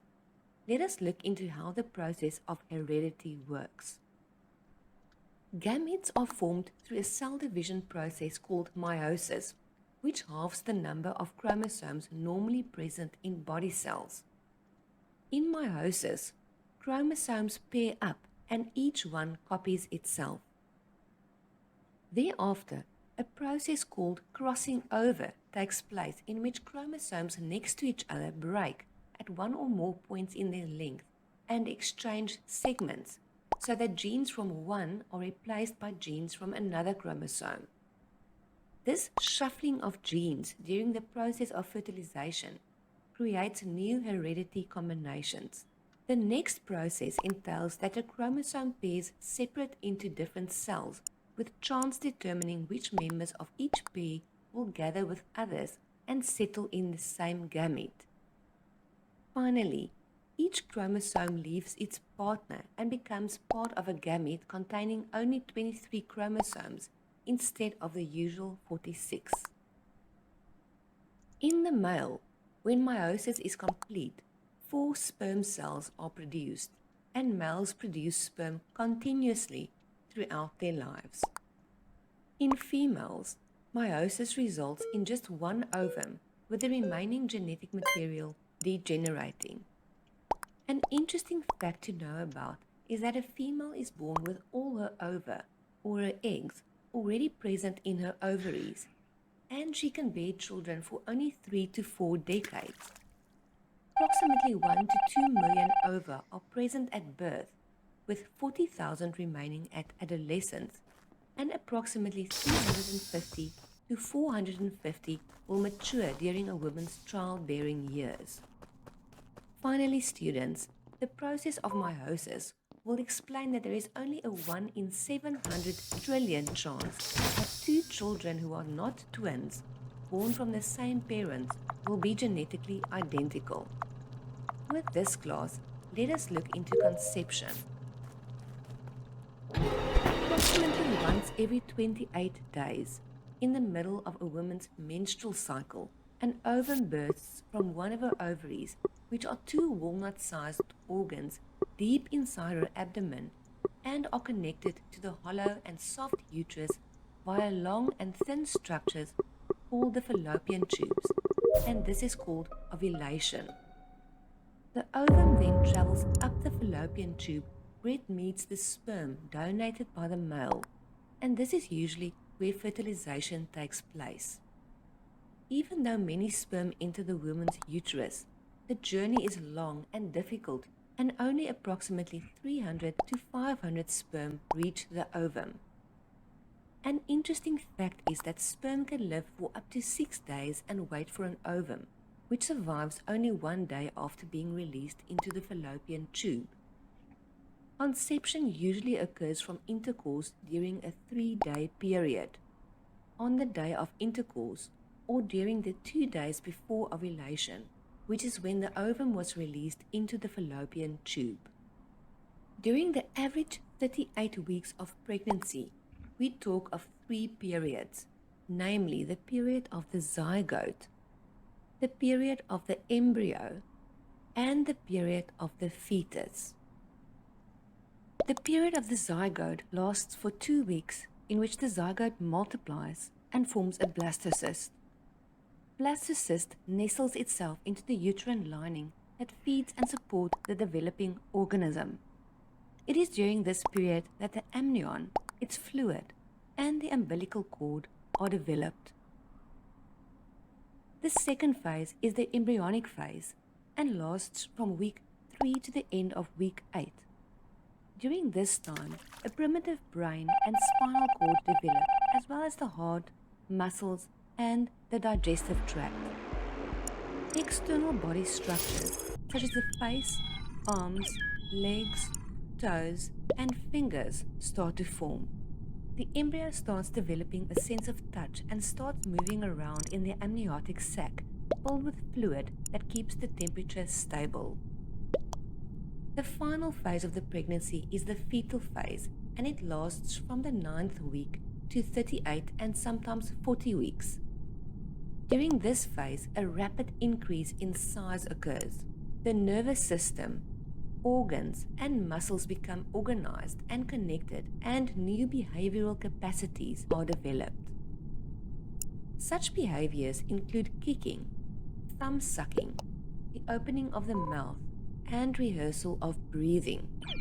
External genitals are well formed, and the fetus's sex is evident at the end of week 12. Between week 13 and 24, most of the brain's neurons are present and developed, and the eyes become sensitive to light, and the fetus starts to react to sounds. It is from the 25th week that the fetus has a chance of survival if it is to be born then. The size of the fetus still increases and its lungs mature. Rapid brain development occurs and causes sensory and behavioral capacities to expand. It is during this period that a layer of fat is added under the skin of the fetus.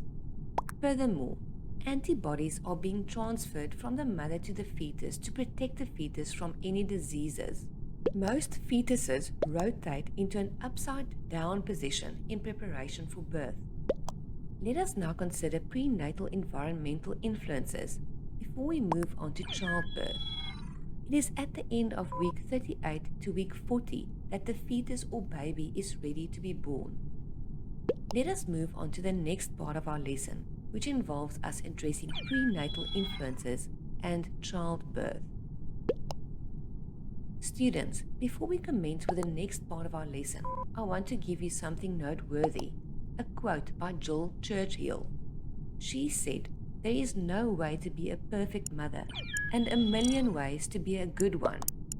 If you are a mother, are planning on becoming one, or want to become one in the future, remember this quote. No child ever comes with a manual. They are all different, even if they carry your genes. Nobody is perfect, and hence there is no such thing as a perfect mother. But you can strive to be the best mother you can be. And if you struggle, there are many resources out there to assist you. Let's move on with our lesson. In this part of our lesson, we'll look into prenatal developmental influences, particularly those that are negative and that affect the developing embryo or fetus negatively. Thereafter, we will consider the process of childbirth. Even though the fetus is protected inside the mother's womb, many factors may still affect the embryo or fetus. There is much that parents and society as a whole can do to ensure a safe environment for development before birth. Environmental factors that may negatively influence the development of the embryo and the fetus are called teratogens. The word teratogen comes from the Greek word teras, meaning malformation or monstrosity, because society first learned about harmful prenatal influences from cases in which babies have been profoundly damaged. Damage done through teratogens depend on the following factors. Dose. With certain teratogens, larger doses over longer periods usually have more negative effects. Heredity. The genetic makeup of the mother and the embryo or fetus play a role, as some organisms are better able to withstand the harmful effects of teratogens. Age. The effects of teratogens on the embryo and the fetus are dependent upon the age of the organism at the time of exposure. There are periods in pregnancy that embryos and fetuses are particularly sensitive, and these periods can be thought of as the sensitive period concept.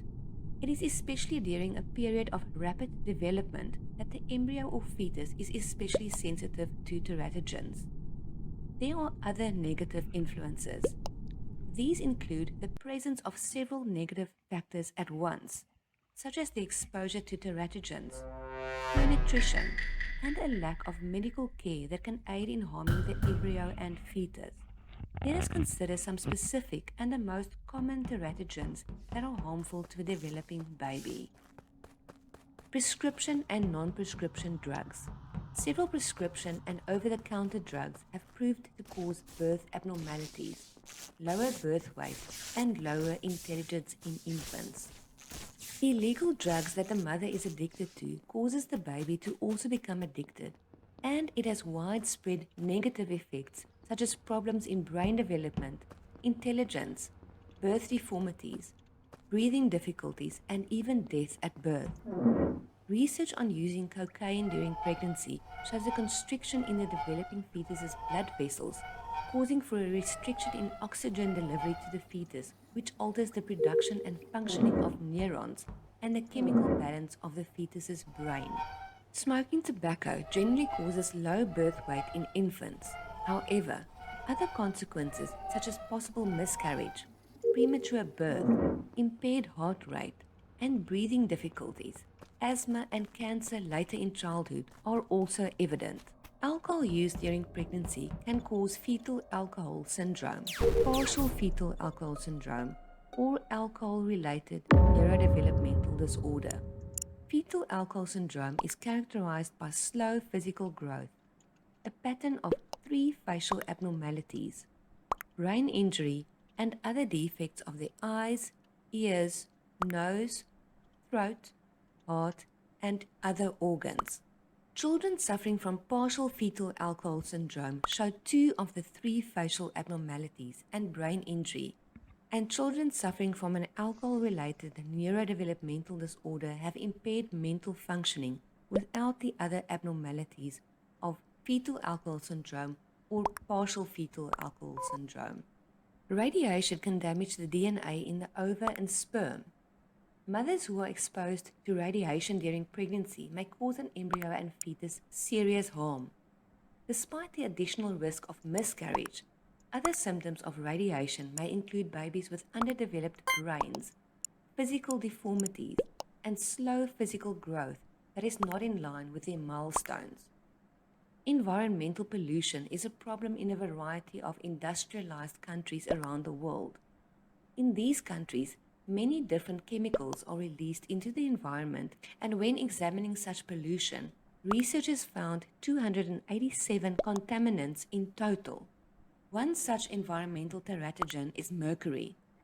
High levels of mercury exposure during prenatal development disrupt the production and migration of neurons for the fetus, causing widespread damage. And lastly, certain maternal diseases may cause the embryo or fetus harm in the womb. Certain viruses, such as rubella, causes serious defects, especially during the embryonic period. These babies, when born, show defects such as eye cataracts, deafness, genital, urinary, and intestinal defects, as well as mental retardation. HIV is another disease which may or may not be carried over to the embryo or fetus. Interestingly enough, some women who have HIV give birth to babies who test negative for HIV. The previous notion or belief that mothers with HIV will carry it over to their offspring proved to be incorrect. Students, the time has now come to discuss childbirth and complications of childbirth, whereafter we will move on to our second topic of this lesson. Besides teratogens, there are 3 more factors that affect the developing embryo and fetus's well-being. These include maternal exercise, nutrition, emotional stress, and maternal age. A higher birth weight is related to pregnant mothers who are physically fit, having a regular exercise routine such as walking, swimming, or aerobic exercise. However, to exercise too intensely for more than 30 minutes per session, especially very late in the pregnancy, results in a lower birth weight. It is therefore necessary for pregnant mothers to create a balance in terms of their exercise routines and fitness. When in the prenatal period, the embryo and then fetus depend solely on the mother's nutrition for their well-being and nutrition. It is therefore extremely important that the pregnant female takes good care to consume all the necessary nutrients for herself and her developing infant to be as healthy as possible. When talking about nutrition, we will consider the consequences of prenatal malnutrition and prevention and treatment of these during pregnancy. During World War II, the Netherlands suffered a severe famine, rendering scientists a rare opportunity to study the important impact of nutrition on prenatal development. Findings revealed that the sensitive period concept is relevant for nutrition as well, just as it is with teratogens. Women affected by the famine during the first trimester were more likely to have miscarriages or to give birth to babies with physical defects. When women were past their first trimester, fetuses usually survived, but many were born underweight and had small head circumferences. What did this information convey to scientists? Well, it conveyed that prenatal malnutrition can cause serious damage to the central nervous system. The poorer the mother's diet, the greater the loss in brain weight, especially if malnutrition occurred during the last 3 months of development, since this is the period for rapid brain growth. A diet poor in nutrition can also distort the structure of organs, including the liver, kidneys, and pancreas, resulting in lifelong health problems. Poor nutrition depresses the development of the immune system, with such babies often contracting respiratory illnesses. In addition, malnourished babies are often irritable and unresponsive to stimulation. With age, low intelligence test scores and serious learning difficulties become apparent. Pregnant women don't only require an adequate amount of food, but they also require vitamin-enriched food. That is, good quality of food in adequate amounts. That is to ensure that the mother and the fetus get enough nutrition for both to be healthy. So what can be done to prevent malnutrition and a deficiency in minerals prenatally? Pregnant females are advised to take a folic acid supplement as soon as they learn about the pregnancy, or even whilst they are trying to fall pregnant. A folic acid supplement taken around the time of conception lowers the risk of the fetus developing a condition called spina bifida by more than 70%. Spina bifida is characterized by abnormalities in the neural tube. In addition, taking folic acid later in pregnancy reduces the risk of premature delivery and low birth weight. In addition, women whose diets are rich in calcium helps prevent high blood pressure and premature births. Adequate amounts of magnesium and zinc reduce the risk of many prenatal and birth complications. Fortifying table salt with iodine prevents a condition called cretinism, a condition of stunted growth and cognitive impairment caused by prenatal iodine deficiency. Sufficient vitamin C and iron beginning early in the pregnancy promote growth of the placenta and healthy birth weight. Let's talk about emotional stress. Babies whose mothers experience severe emotional stress during their pregnancies are at risk for a wide variety of difficulties. When the mother experiences stress, blood flow is increased to the main organs to handle the stress, taking away adequate blood supply from the uterus, therefore negatively affecting the developing child from blood and therefore oxygen. What are the negative effects of severe emotional stress on a developing fetus and ultimately a child that was born from a stressful pregnancy? Negative effects of emotional stress on an infant include higher rates of miscarriage, low birth weight because of the additional stress on the mother's body, and respiratory and digestive problems after birth. Furthermore, it causes sleep disturbances because of the restless period in the mother's womb. It also causes irritability, especially during the first 3 years, and it also causes anxiety in the baby. Lastly, it also causes a short attention span because of deficits in brain development or brain weight, aggression because of the inability to regulate emotions because of stress experienced in the womb, and overactivity, which is again a sign of a chemical imbalance in the brain as a result of a stressful pregnancy. What about the maternal age during pregnancy? Over the past few decades, women have started falling pregnant later in their lives, with some pregnancies taking place in the mother's 30s or even 40s. It is important that women don't wait too long to fall pregnant if they want a family. Women who delay their pregnancies face an increased risk of infertility, miscarriage, and babies born with chromosomal defects. On the other hand, pregnant teenagers' bodies are very well able to handle a pregnancy. However, these females often come from low-income backgrounds where stress, poor nutrition, and health problems are common. In addition, many do not have access to adequate medical care to oversee the pregnancy. Students, it's now time to focus our attention on the wonderful experience of childbirth, or otherwise called labor. Class, as you know, babies can be born naturally or by the mother having a C-section, often when there are complications with the pregnancy, or if the baby has not turned and is in a breech position. For the sake of this lesson, we will discuss the childbirth process from a natural perspective. Natural childbirth can be divided into 3 phases. The first phase of the childbirth process is the dilation and effacement of the cervix. This is generally the longest stage of the labor process and lasts for about 12 to 14 hours for the first birth and 4 to 6 hours for subsequent births.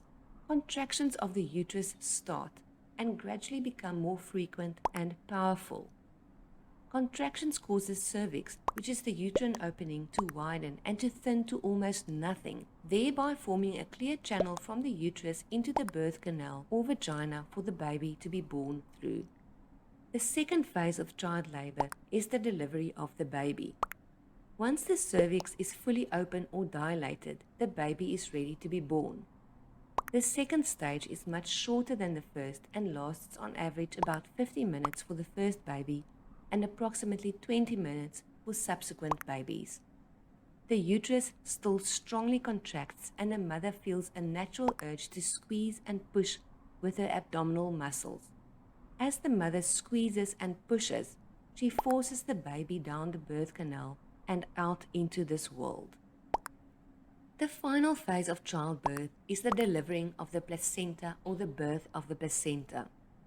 Labor comes to an end with the final few contractions and pushes, and these cause the placenta to separate from the wall of the uterus and to be delivered in approximately 5 to 10 minutes. This is officially the final phase of the childbirth process. Class, this is the end of the second part of our lesson. We will now be moving on to discuss birth complications and the life of the newborn. I want to give you some information on what's to come in Lesson 3 of Module 3. We will continue with physical growth of the infant, whereafter we will address the physical growth of the infant and factors influencing it, as well as how the brain develops in early childhood, according to the function it serves for the baby. Further, we will dedicate a whole section to the emotional development of the infant and toddler, and how they learn to engage with the world through their emotions. And lastly, we will discuss the child's temperament and how they develop attachment relationships to their caregivers. Attachment relationships are the first close relationships babies will experience in the world, and these will lay the foundation for how they will address and manage other relationships in their lives in the future. Hence, attachment is a very important part and necessary process in a baby's life. I look forward to seeing you in our next lesson. In this part of our lesson, we will be inquiring about the various types of birth complications and the life of a newborn infant. Let's start with birth complications, since we just addressed childbirth. There are 3 types of birth complications we will discuss in this section. These include anoxia, which, as you've learned before, is an inadequate supply of oxygen, preterm babies, and small for date babies. An inadequate oxygen supply, as you've learned before, is called anoxia. A small number of babies experience anoxia during the birth process, either because they were in a breech position, causing them to be born in such a way that the buttocks and feet would be delivered first. In other cases, the umbilical cord may have been wrapped around the neck of the infant and would have deprived them of oxygen, and in rare cases, a rupture of the placenta may have occurred during the pregnancy, depriving the baby of oxygen. Babies who've experienced anoxia may suffer from brain damage, depending on the extent of oxygen deprivation.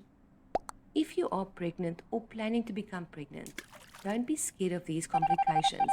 During the modern times we live in, your gynecologist will have the necessary machinery to determine whether your baby is in a breech position, or if the umbilical cord is around their neck, or whether there are problems with the placenta.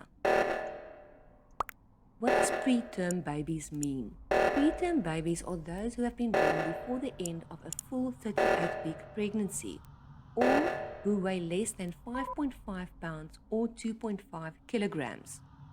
Birth weight is the best available predictor of infant survival and healthy development.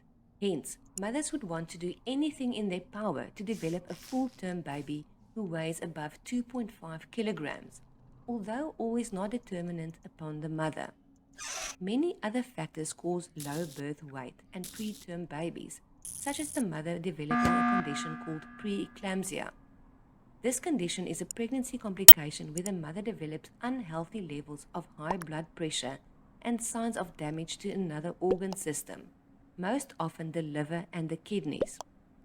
Preeclampsia usually begins after 20 weeks of pregnancy in women whose blood pressure has always been normal. This condition is life-threatening to the mother and baby, and often results in infants being born prematurely. The good news is that these babies generally survive and are healthy, even though they are preterm. There is a difference between preterm and small for date babies. Preterm babies may be born very small, but they may still weigh in normally for the time they have spent in the womb. However, small for date babies are those who were not born prematurely, but are smaller and weigh less than the average newborn baby. As you've learned earlier, there are various causes for babies who are born too small. Premature babies most often develop into healthy children. Although their early development may be slow, it usually progresses faster as they catch up with their peers. Small for date babies usually have more serious problems. During their first year, they are likely to die, catch serious infections, and show evidence of brain damage. By middle childhood, these children show lower intelligence scores, are less attentive, achieve more poorly in school, and are socially and emotionally immature for their age. It is therefore imperative for mothers to do as much as they can to have a healthy pregnancy and to deliver a baby that is of a healthy weight when being born. Students, let's now take a peek into a day in the life of a newborn baby.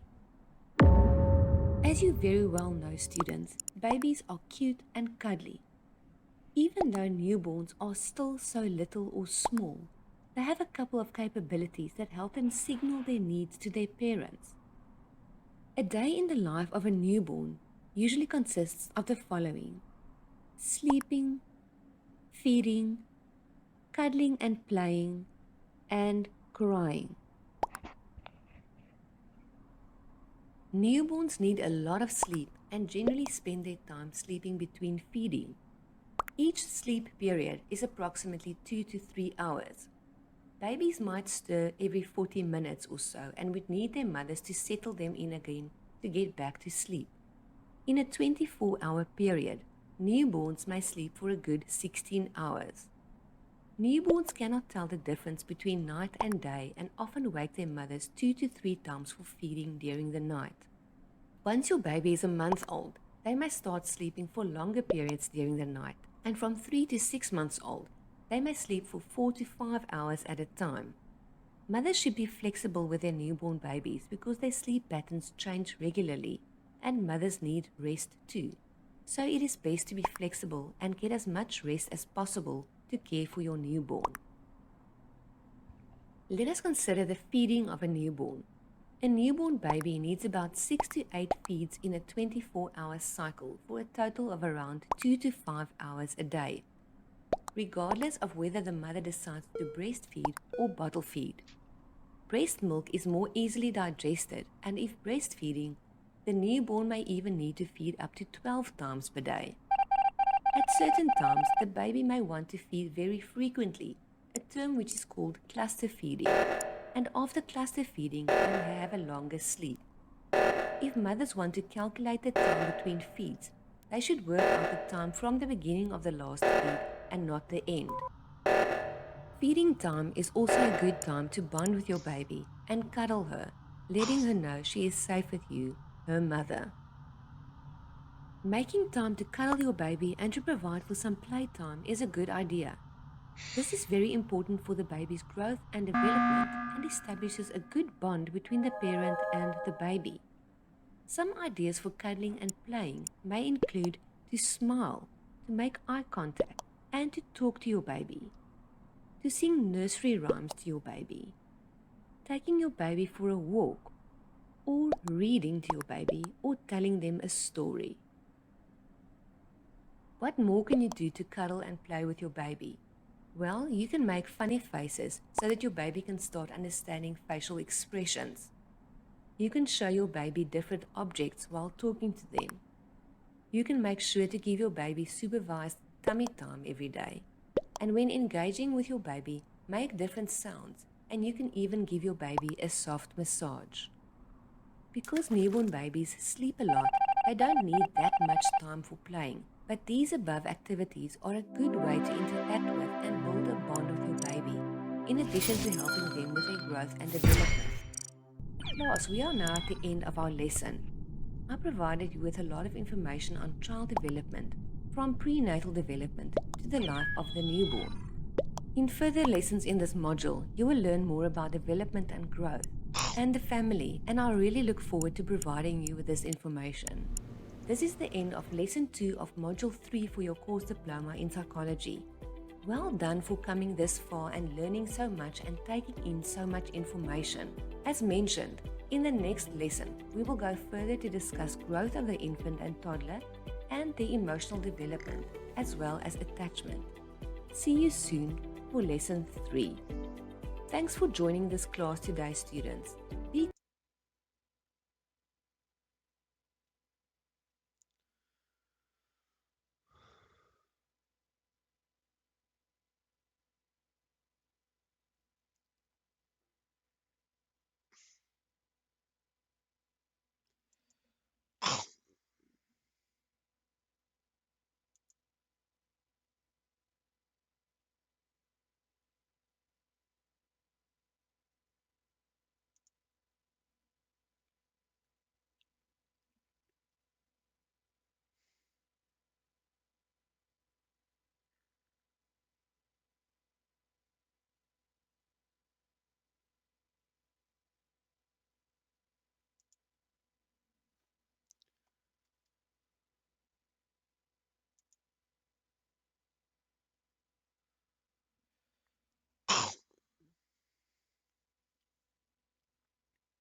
Change mental size meant to describe.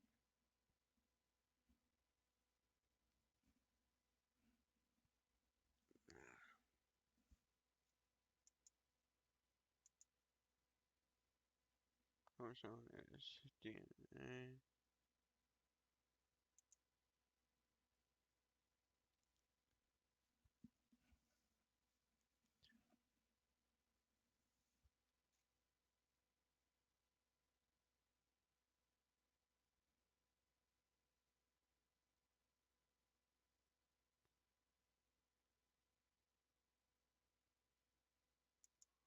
Who knows?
Yeah, that's kind of what it really is.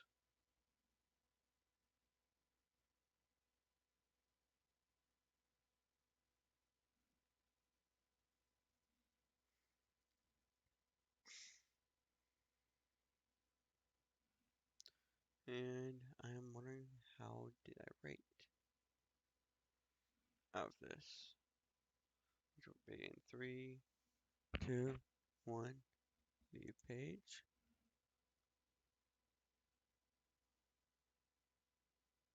45. Not too bad. I said then to go less than 45.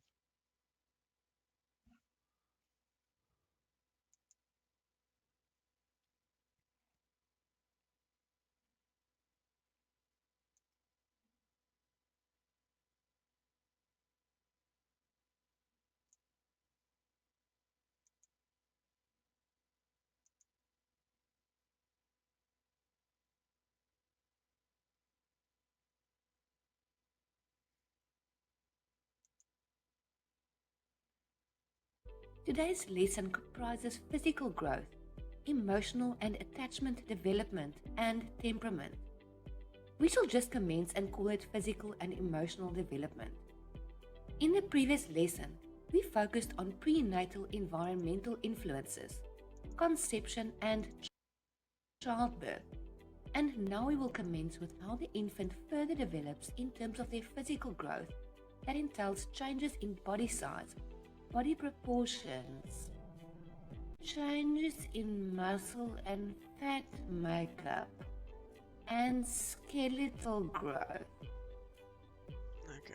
Small children develop gross motor skills and many techniques or tasks that focus on helping them develop their gross and fine motor skills.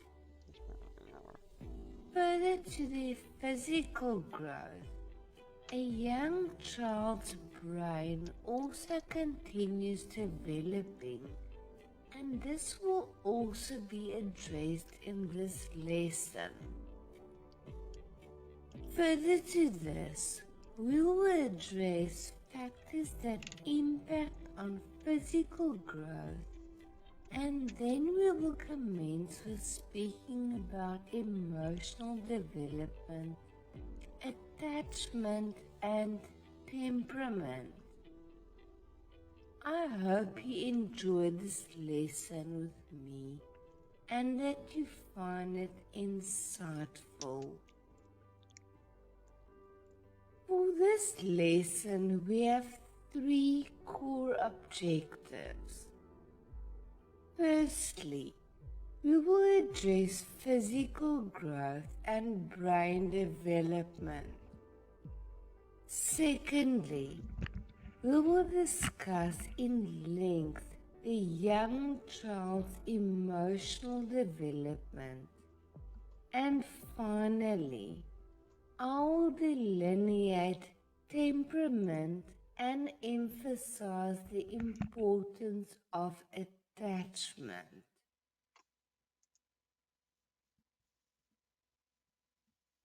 This is the start of our lesson. I can't wait to share all the knowledge the field of psychology provides us with in terms of a child's physical growth, emotional development, its temperament, and how important attachment relationships are. Let us start our lesson. Dear students, as you know, I can get very nostalgic sometimes. This quote by Dr. Seuss is so inspiring to me. You probably know it.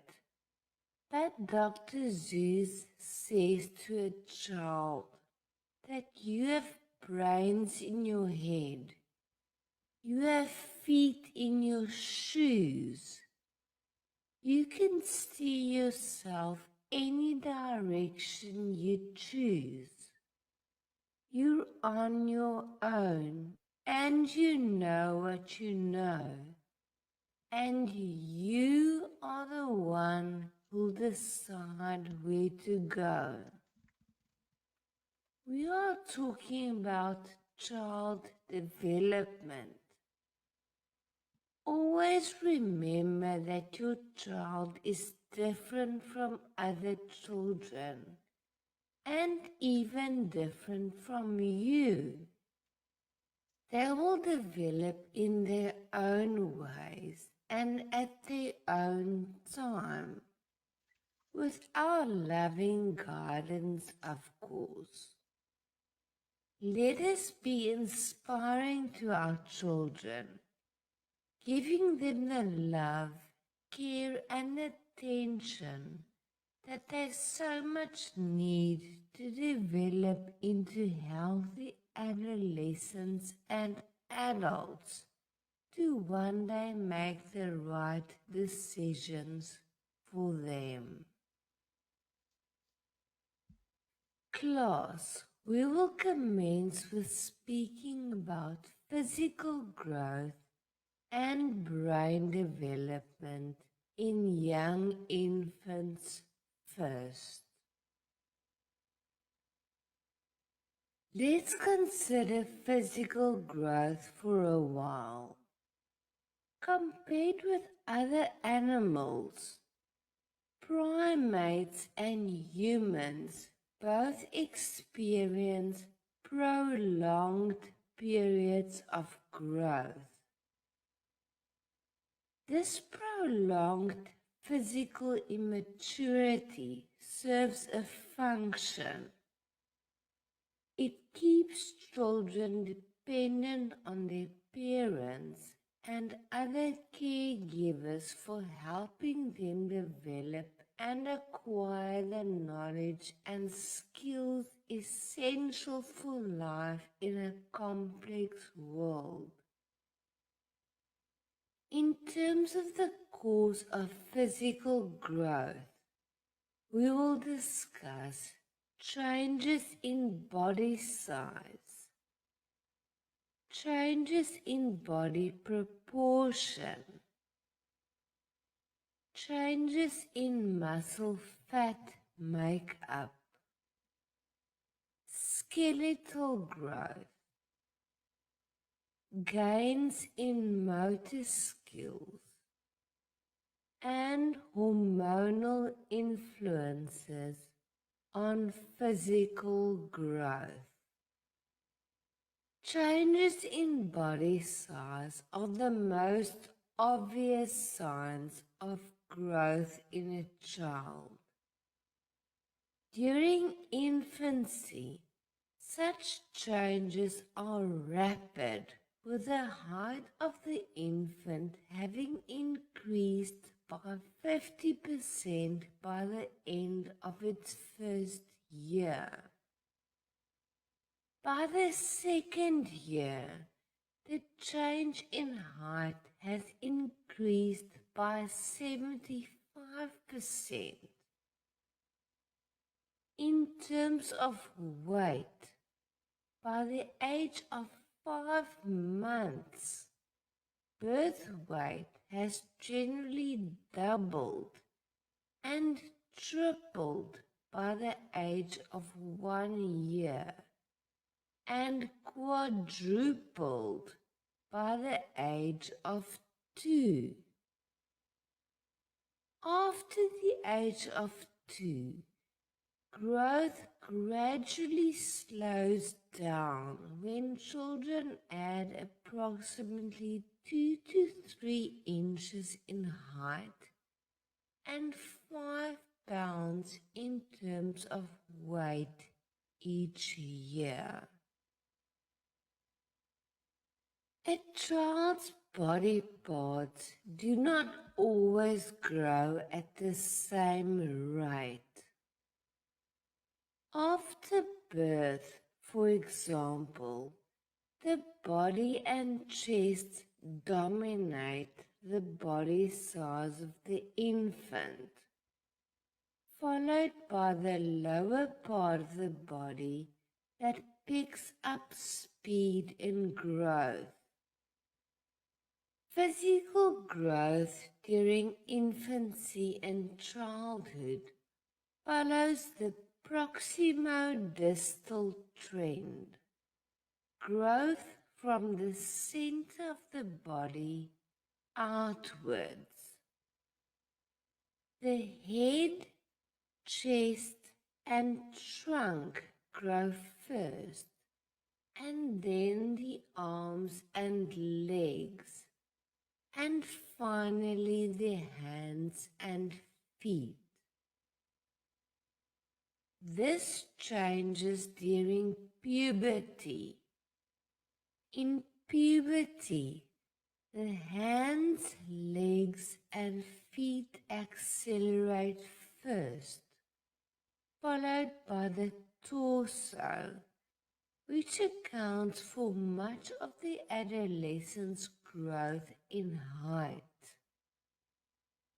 This pattern helps us understand why some adolescents often seem to be out of proportion in their physical appearance, being long-legged with giant hands and feet.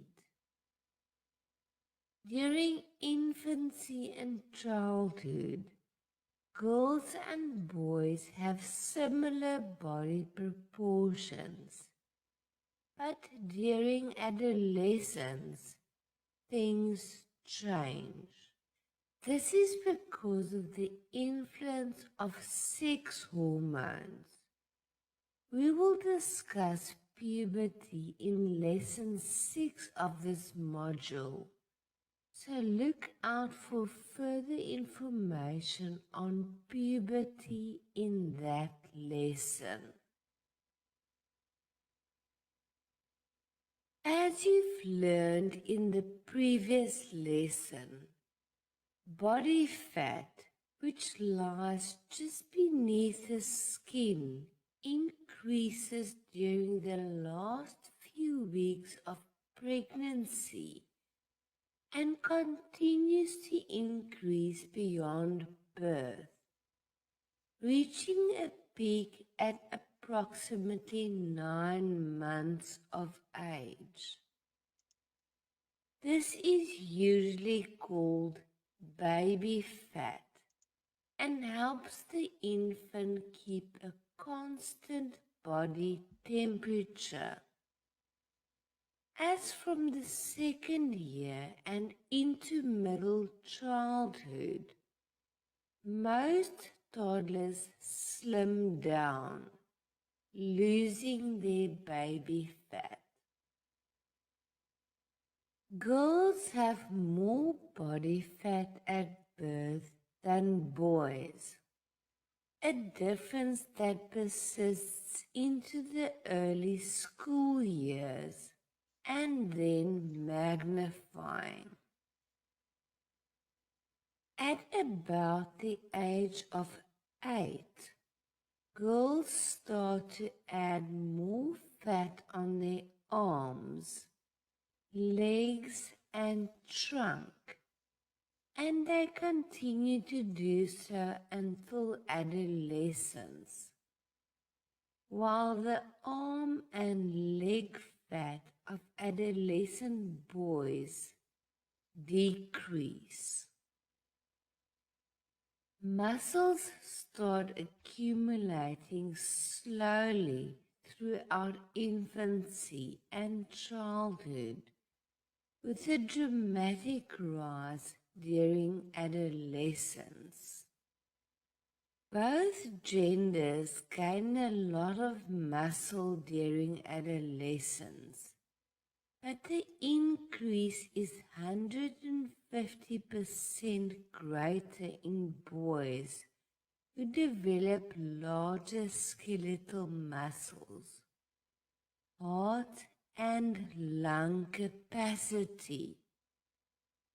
Also, the number of red blood cells increases for boys and not for girls, therefore enabling the carrying of more oxygen from the lungs to the muscles.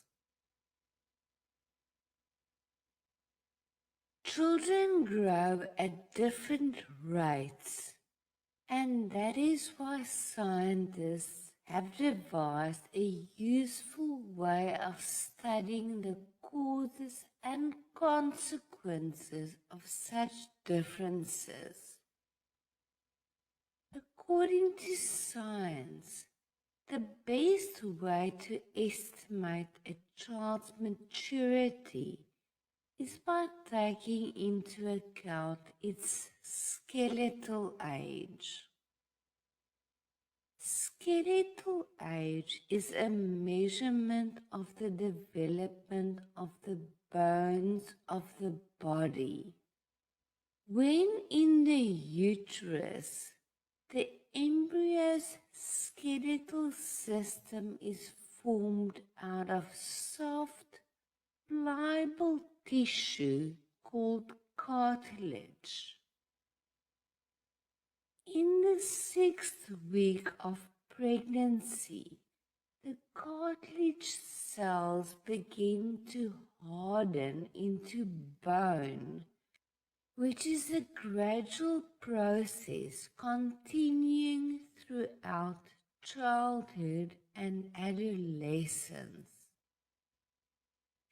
Epiphyses are special growth centers in the bones that appear at the extreme ends of each of the body's long bones just before birth. The epiphyses also contain the growth plates, and that is where cartilage is continually being produced and added to produce growth. Growth plates gradually disappear into young adulthood when physical growth has ceased.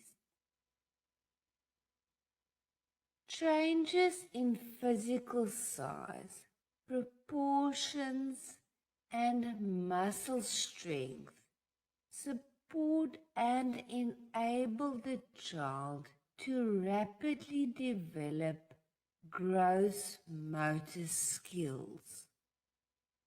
As the body becomes more streamlined and less top-heavy, the center of gravity shifts downwards towards the trunk, resulting in improvement in balance, which paves the way for new motor skills that involve the large muscles. Gross motor skills are measured in what we call milestones.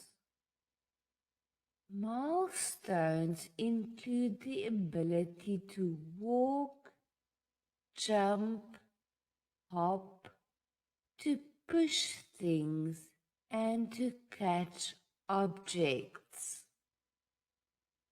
When the child gets older, the milestones include walking up the stairs, galloping, and jumping on one foot, and running.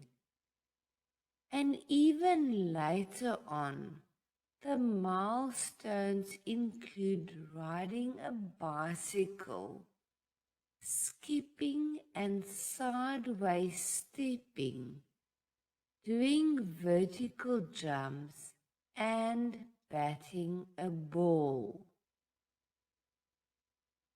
The vast physical changes during childhood and adolescence can be attributed to hormones.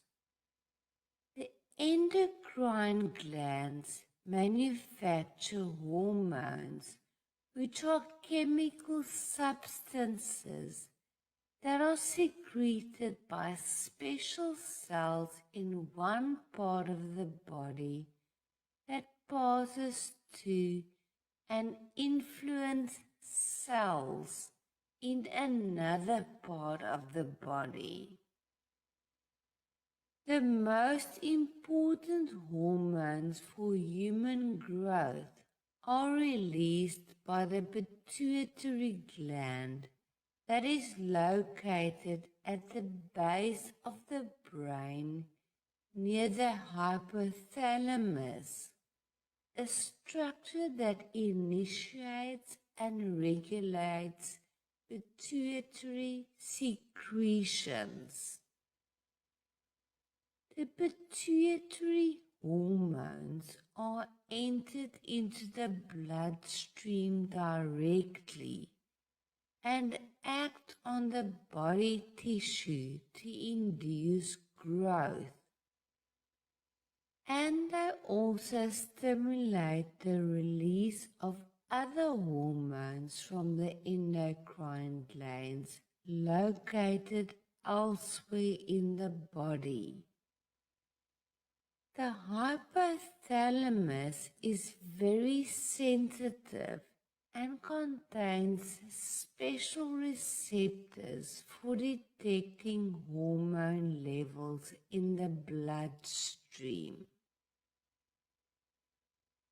It is through a sensitive feedback loop that it instructs the pituitary gland to increase or decrease the amount of each hormone, and in this way, growth is carefully controlled.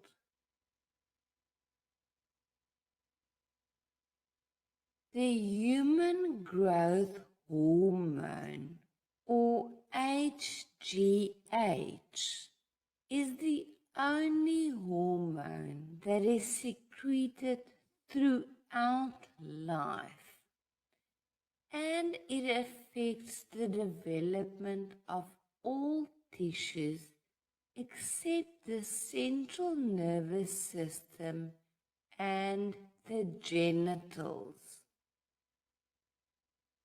HGH doubles during puberty and thereby greatly contributes to the rapid increase in growth during this period.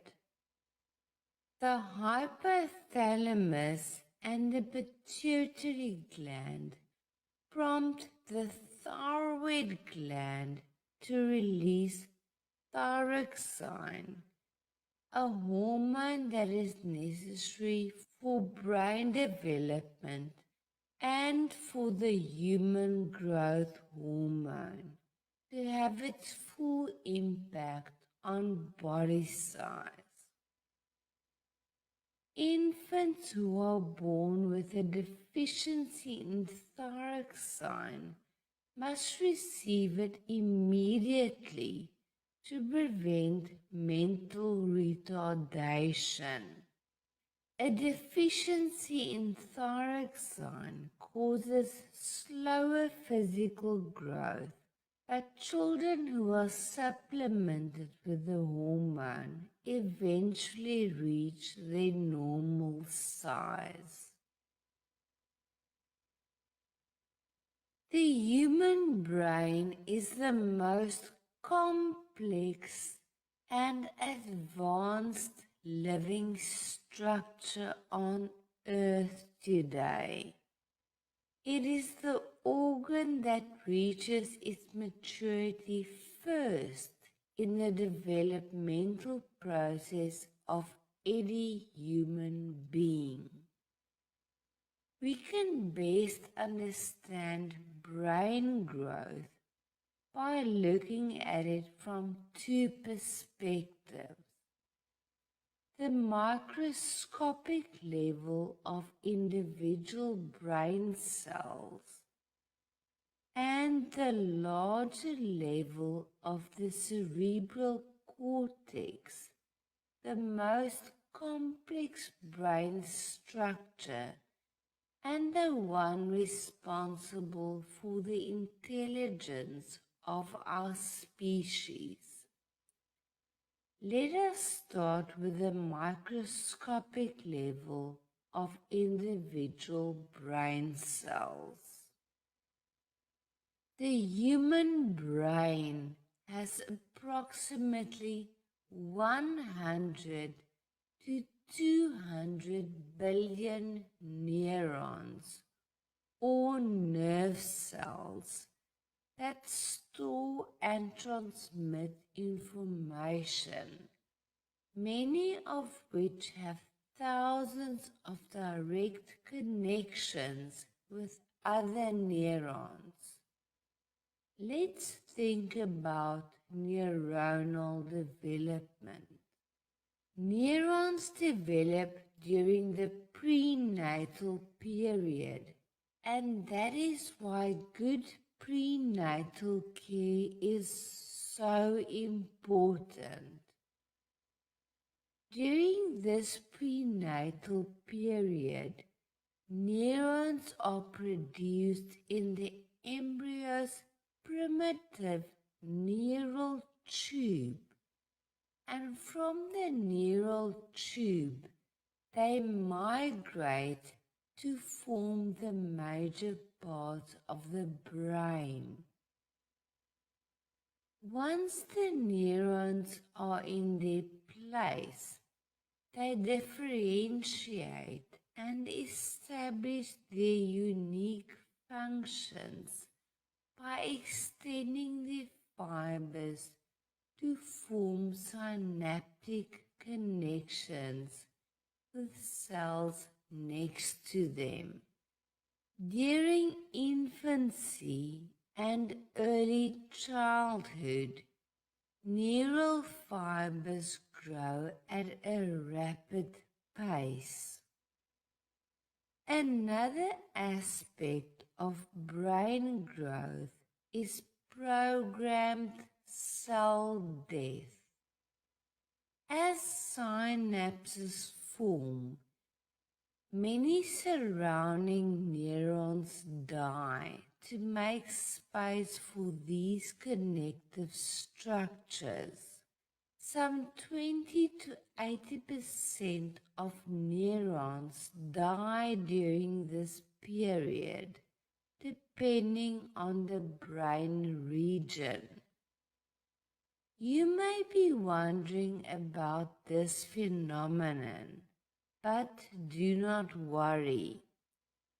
Fortunately, during embryonic growth, the neural tube produces far more neurons than the brain will ever need. So the dying off of some neurons does not affect the brain negatively. As neurons form connections, stimulation of them becomes vital to their survival.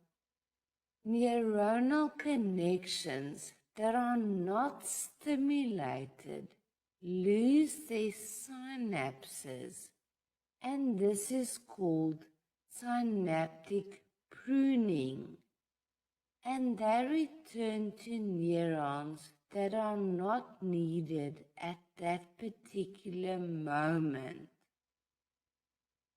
Neurons that are stimulated by input from the surrounding environment continue to establish synapses, forming increasingly elaborate systems of communication that support more complex abilities. At first, stimulation causes an overabundance of synapses, many that serve identical functions. This ensures that the child acquires the motor, cognitive, and social skills that are needed for survival. To curb synaptic pruning, the stimulation of the child's brain is vital during periods in which the formation of synapses is at its peak. Are you wondering why the brain grows so fast during the prenatal period and even after birth? Especially since all the neurons are formed during the prenatal period.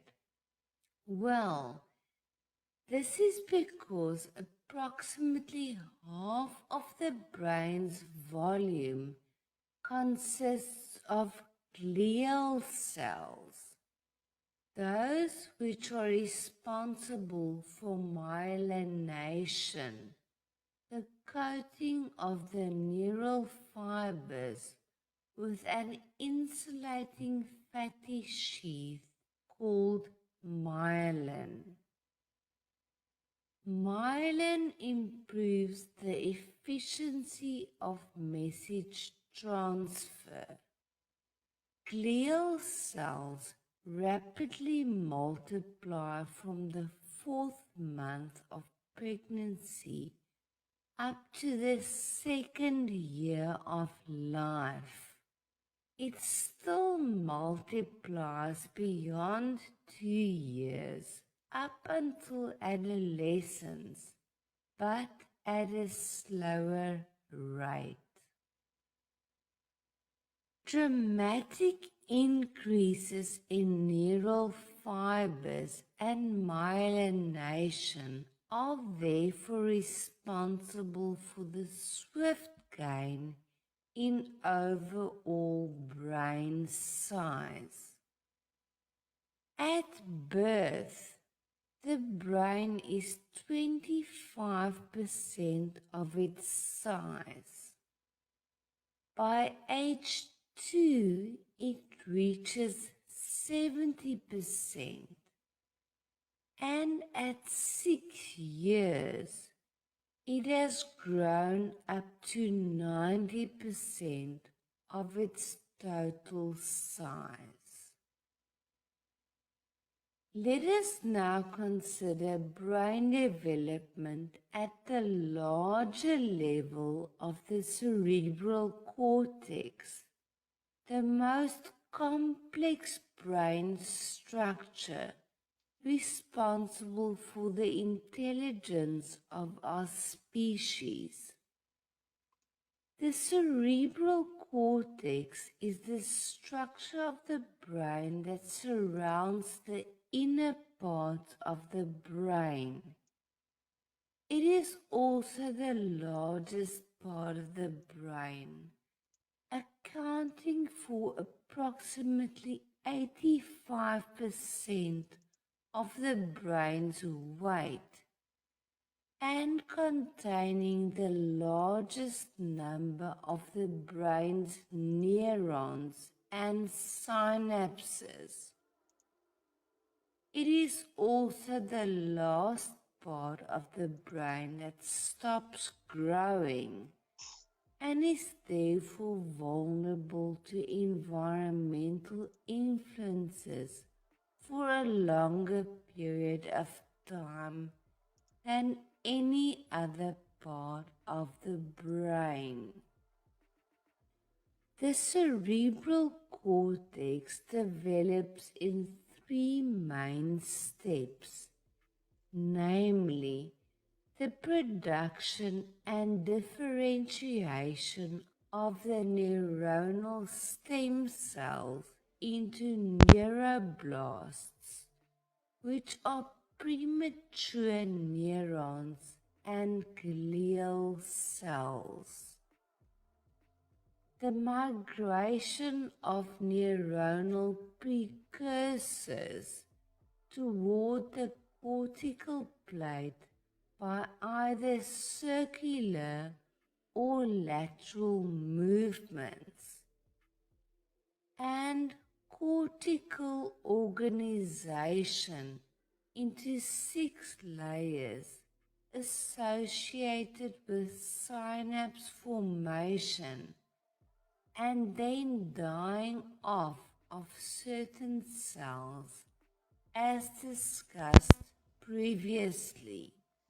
These processes are dynamic and occur simultaneously during the different stages of development, and complications in these steps may lead to maternal cell contamination and malfunction. The general order in which the cerebral cortex develops corresponds to the emergence of certain capacities in the infant and child. A burst of activity has been measured in the auditory and visual cortexes and the area responsible for physical movement in the first year of life. Language areas are active from late infancy up until the preschool years, a time at which language development flourishes. The region with the most extended period of development is the frontal lobes, as from 2 months old, during the preschool and school years, and again during adolescence.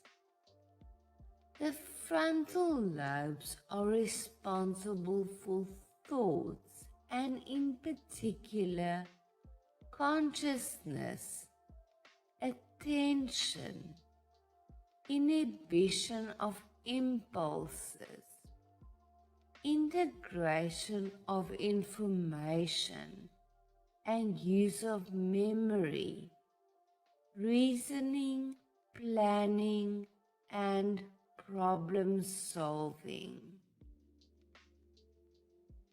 The brain is sensitive to development, and as I've told you earlier, it needs stimulation for the neural fibers to stay connected to neurons.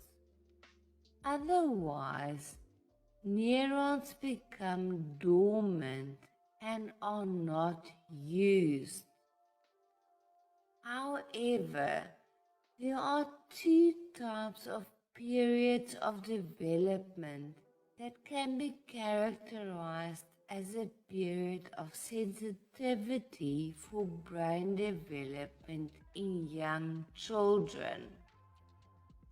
These are called experience expectant brain growth and experience dependent brain growth. Experience expectant brain growth refers to the young child's brain rapidly organizing itself around ordinary experiences, such as opportunities to see and touch objects, to hear language and other sounds, and to move around and explore the environment. When children are afforded these ordinary experiences, their brains are enriched and they develop and grow normally. On the other hand, experience-dependent brain growth consists of additional growth and refinement of brain structures based on specific and mostly specialized activities of learning that stimulate brain development throughout our lives. Creative writing, playing the violin, or weaving an intricate rug are examples of such tasks that lead the brain into further specialized developmental avenues. The brain of a violinist, in different ways from that of a writer, because each has exercised different regions of their brains for a long period. Experience expectant brain development occurs early and naturally as caregivers offer babies and toddlers play materials and engage them in tasks and routines that aid in their development. The growth from experience expectant brain development lays the foundation for later experience-dependent brain development. Students, as you know, I'm such a big supporter of healthy brain development, and therefore it is such an interesting topic to me. Take care of your brains and those of your children. Make sure that you give them as much stimulation as possible, but not more than is needed at their time and age, as this can be harmful too. To overwhelm the brain with tasks and information that are above the child's developmental level will not enhance development, but rather it will hinder it. Let us now consider the emotional development of young children in the next section of our lesson.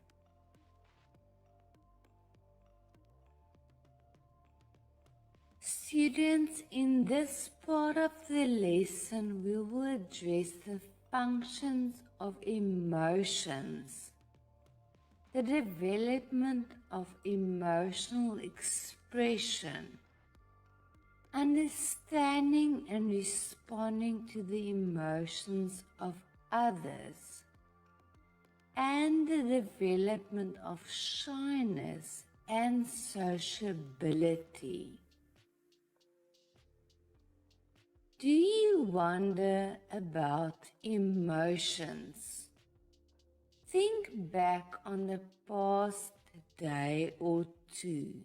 What types of emotions have you experienced, and in response to what situations were they? Emotions are rapid appraisals of the personal significance of situations which prepare you for action. For example, happiness oftentimes leads you to approaching someone or something, whereas sadness may lead to passive withdrawal, and fear may lead to actively moving away from a situation. An emotion is therefore an expression of how ready you are to establish, maintain, or change your relationship with the environment as a matter of importance to you. Many theorists have a functionalist approach towards emotions, thereby emphasizing that the main functions of emotions are to energize behavior, and it is aimed at attaining specific goals. Let us consider the functions of emotions. As mentioned, many theorists believe that emotions serve a function, thereby taking a functionalist approach towards it.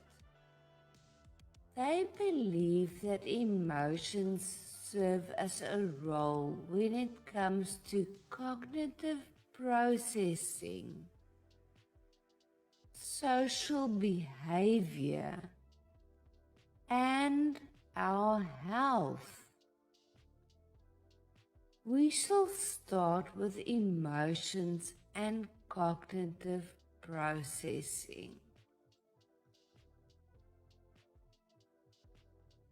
Emotional reactions can lead to learning that is essential for survival or to protect against injury.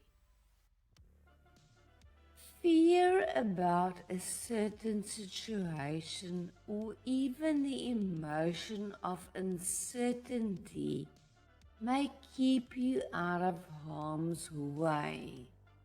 A caregiver that loudly tells a child no when they run towards a staircase teaches the child to be careful of the staircase if they're not able to climb down it yet.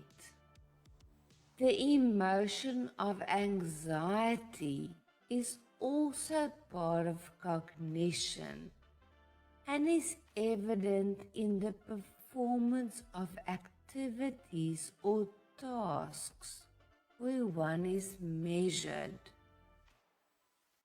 Among both children and adults, very low or very high anxiety levels impair thinking, but moderate anxiety can be productive and even facilitating.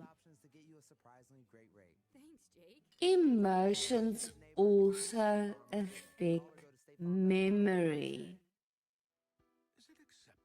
A study revealed that children who are highly stressed during a certain event remembered the event better than a less stressed friend. Interestingly enough, several children who experienced a hurricane that destroyed many homes around them reacted differently to each other. Those who experienced the storm under moderate stress, such as seeing trees falling and windows breaking, remembered more about the event than children who experienced high stress, such as seeing the roofs of homes caving in and objects flying in the air. All those who experienced the event under low stress with little home damage because of the hurricane. Let's consider emotions and social behavior on the next two slides. The emotions of adults as well as children powerfully affect the behaviors of others. Also, the emotional reactions of others regulate or negatively influence children's social behaviors. Analyses of caregiver-infant interactions revealed that by 3 months, a complex communication system is in place in which each partner responds in an appropriate and carefully timed fashion to the other's cues. Infants positively respond to adults who show emotions on their faces, and studies revealed that when parents seem depressed or unresponsive to their babies, or whose faces show flat affect, the infant turned away and often started crying. But before the babies turned away, they tried to get their caregivers' attention by making noises and facial expressions to get a response from the caregiver. It seems to be clear that when engaged in a face-to-face encounter, even young infants expect their caregivers to be emotionally responsive. In the beginning, mothers mostly engage emotionally with their newborns, but by the age of 9 months, the infant starts to engage and initiate emotional and social interaction with the mother or caregiver. Finally, infants and toddlers can pick up on their mother's emotional reactions to other people, and they learn from their mother's responses on how to interact with certain people. Emotions has an influence on health, and health has an influence on our emotions. In a large study conducted in Romania, it was concluded that children who have been deprived from stimulation and emotional interactions with their caregivers showed several negative medical symptoms such as intestinal parasites, hepatitis, and anemia. Stress elevates the infant's heart rate and blood pressure and depresses the immune response. Stress also negatively influences the digestive system as blood flows to the brain, heart, and extremities to mobilize the body for action. Consequently, it can lead to digestive difficulties such as constipation, diarrhea, colitis, and even stomach ulcers in extreme cases. Furthermore, prolonged stress causes an increase in the secretion of the stress hormone cortisol. In other cases, extreme stress has caused an abnormally low secretion of the stress hormone cortisol.